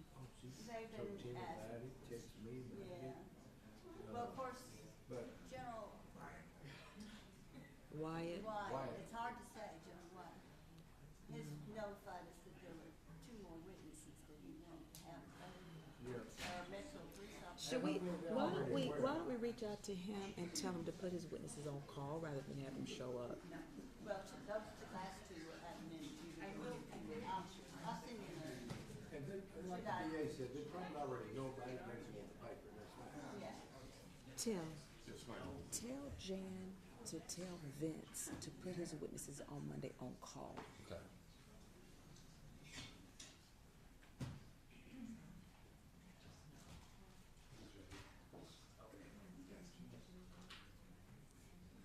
Yeah, they may not answer my email.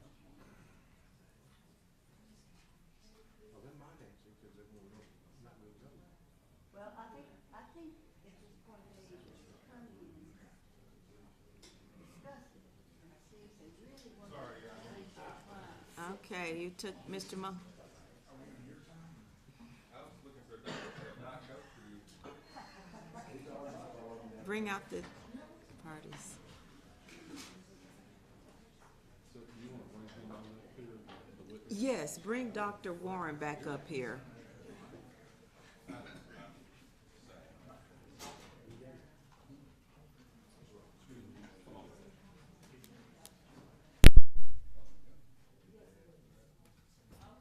go ahead and line the jury up unless y'all have something that I need to, which I'm always afraid to ask y'all that, because every time I ask y'all, y'all have something I need to address, y'all tell me something I need to address. Okay.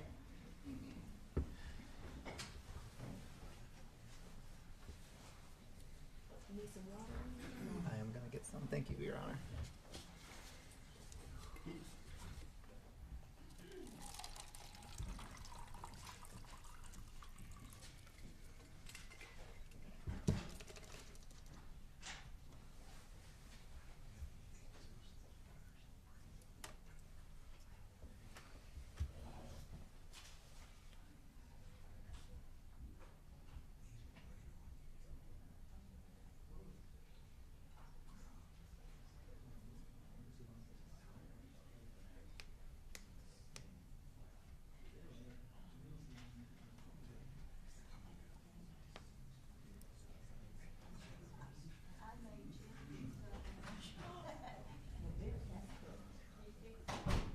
All rise.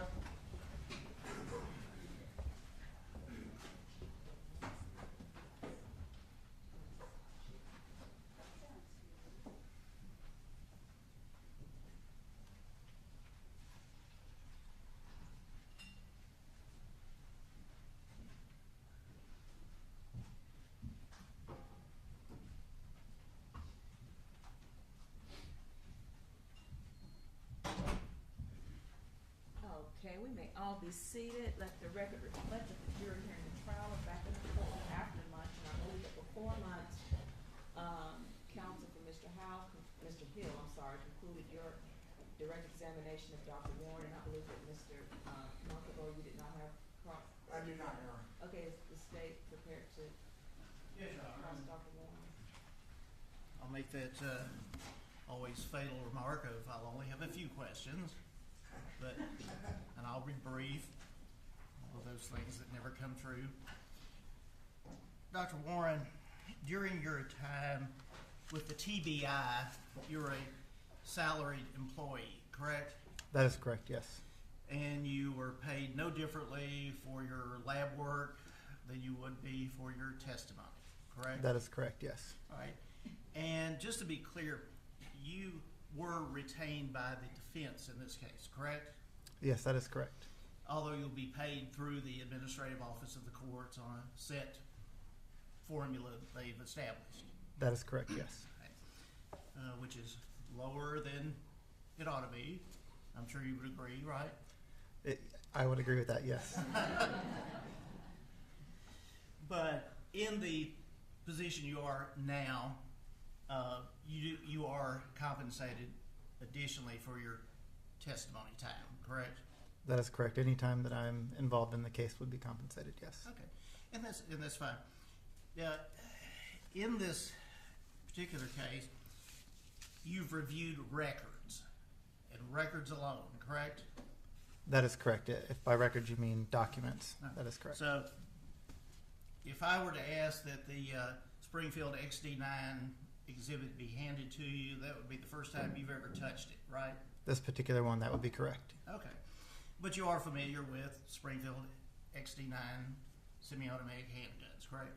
Yes, I am. Right. And correct me if I am wrong, but it holds 16 in the magazine with the potential to take the magazine out, put one in the chamber, take the magazine out, so you could have a total capacity of 17 rounds. Is that correct? That is correct. That was what was measured by the Metro Nashville Crime Lab for this firearm. Okay. And thus far, you've really had no disagreement with any of the findings that they've made, correct? That is correct. All right. So that's one reason this may go a little bit quicker. But with respect to, we keep talking about 6 shots. Say we, that seems to matter. We don't know how many shots were fired, do we? That is correct. We would only have the 6 shots into the vehicle that we were discussing today. So there are 6 strikes. 6 defects, yes, that is Defects. correct. Strikes would work. And with respect to, you said how quickly a Springfield XD9 could be fired by someone who's trying to fire it quickly, depending upon their expertise, things of that nature. How slowly could someone fire an Springfield XD9? Sure. So the speed at which, if we're talking about the maximum for slowness, what's the maximum amount of time, would be a matter of the maximum time available to that person. Right. Of the brain sending the neuron to the finger to pull the trigger. It could be a pause, correct? Yes, if that time is available, it could be. All right. And in this particular case, you're estimating the time based upon the distances that we know, the times that we know, and the speed of Ms. Kaufman's vehicle, correct? Yes, that is partly correct, yes. And we do not know the speed of the Cadillac at any period from Hermitage, Tennessee to when it was burned in the alley, do we? That is correct. I do not have any information regarding the speed of the Cadillac. Okay. And it's possible, is it not, Dr. Warren, that that Cadillac could have had infotainment center or data that could be recovered to show that speed, that mileage? Sure. I'm not familiar with the Cadillac, that particular make and model, but being a newer vehicle, I would expect that type of information to be present, yes. Okay. So that evidence is gone if it ever existed. None was, sorry, go I said ahead. it went up in smoke when the Cadillac was burned. There was none of that that was provided to me, nothing that I saw during the discovery. Right. And with respect to, again, going back to that speed reference, your assessment is that the cars at whatever speed were parallel to one another.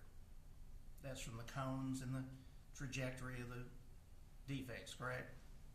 Yes, if just to clarify, that the car that the shooting would come from would be on the driver's side Exactly. of the Mazda. That is correct. Yes. And for whatever period of time, assuming that the Cadillac was approaching and passing the Mazda, they would have been parallel, side by side, for at least a brief period of time, correct? That is correct, yes. And again, that would depend upon the speed of the Cadillac. The speed of both vehicles and then also the rates of acceleration and deceleration. Exactly, and what I said earlier is we know the speed of the Mazda. We know the speed of Ms. Kaufman's vehicle. That is correct, yes. So just talking about the speed of the Cadillac, that would be controlled by the driver, correct? Yes, that would be. Now, in this particular case, the time frame can't be ascertained exactly, can it? Because there is no data about the speed of the Cadillac. That is correct. We cannot calculate the exact time.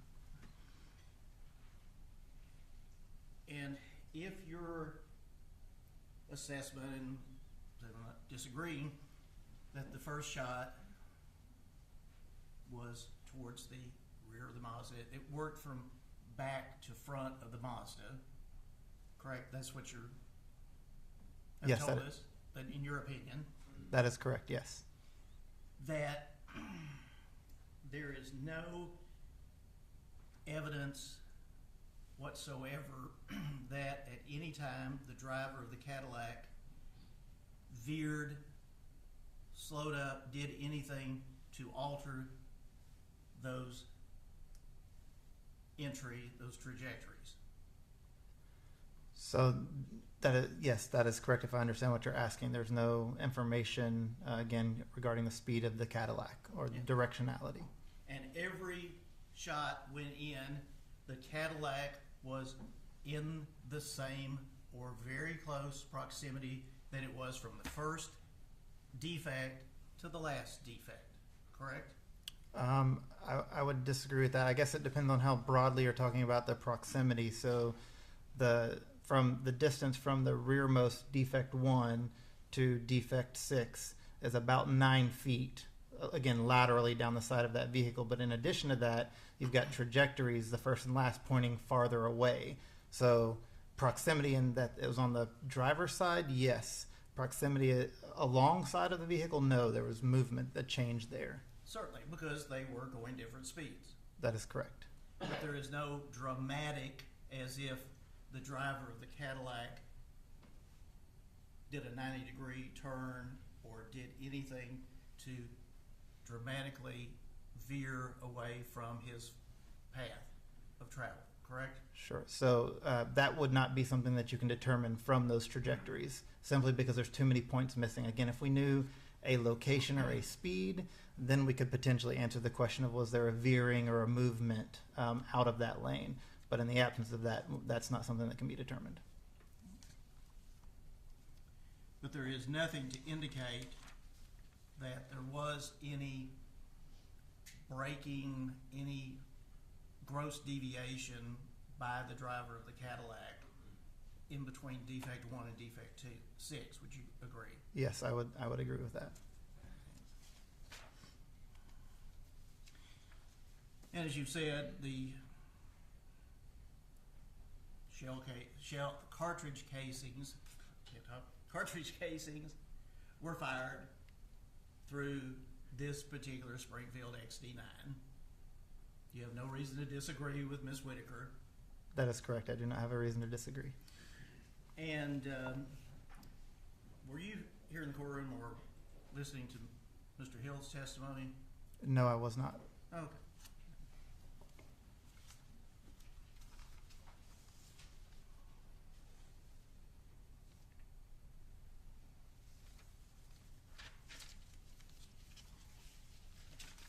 These surveys, studies, have you yourself done an exercise in how fast you could pull the trigger on a Springfield XD9? So I have not done any tests on how fast I can pull a trigger on a specific XD9. I am a long-time shooter. So I do know that I have done some rapid fire tests, but not timing them and not specifically with an XD. And in the course of the studies, that really is the point, is studying how quickly can someone do that. Yes, that would be the point of that study. Whole point. And as far as any studies dealing with the type of actual occurrence that we're dealing with in this case, there are no studies. That is correct. There are no studies dealing with shooting at an occupied vehicle on an interstate. That is one of the advantages of scholarly peer-reviewed research, is if the correct variables are taken into account, as in this case, you can extrapolate or apply that data to a different scenario. Yes, because it would be not only unprofessional, but dangerous to attempt such an example, correct? Potentially, yes.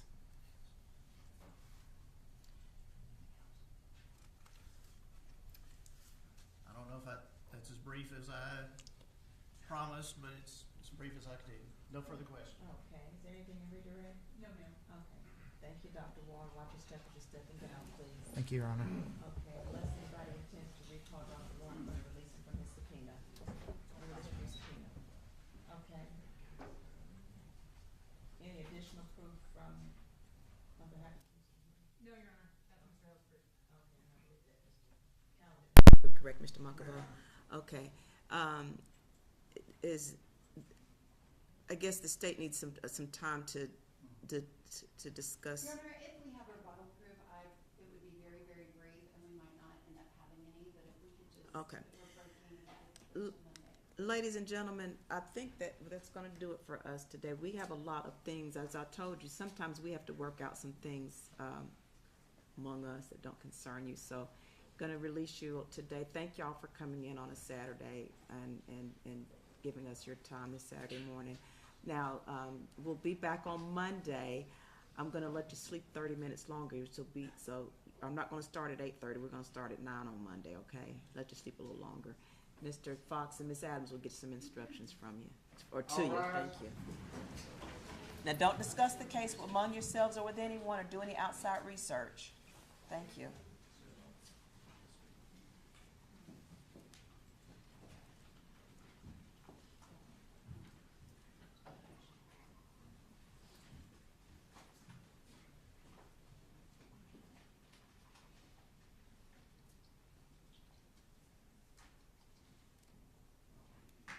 Okay, we may be seated. I think that Ms. Franklin is going, she's made the adjustments to the jury charge. I think she's gonna email them to you if y'all wanna look over them again, and if you have any questions or suggested edits, just let us know in that regards. And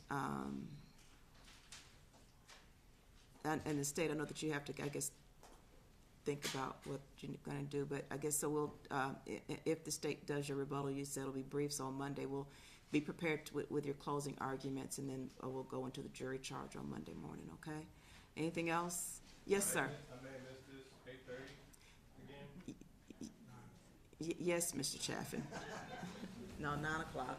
8:50, y'all be here at y'all be here at 8:50 so that we can start at 9, please. I'd like to notice that I've been here early every day. Yes, sir.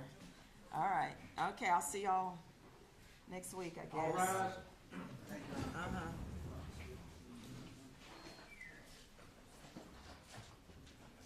I've got so much, I've got to go through all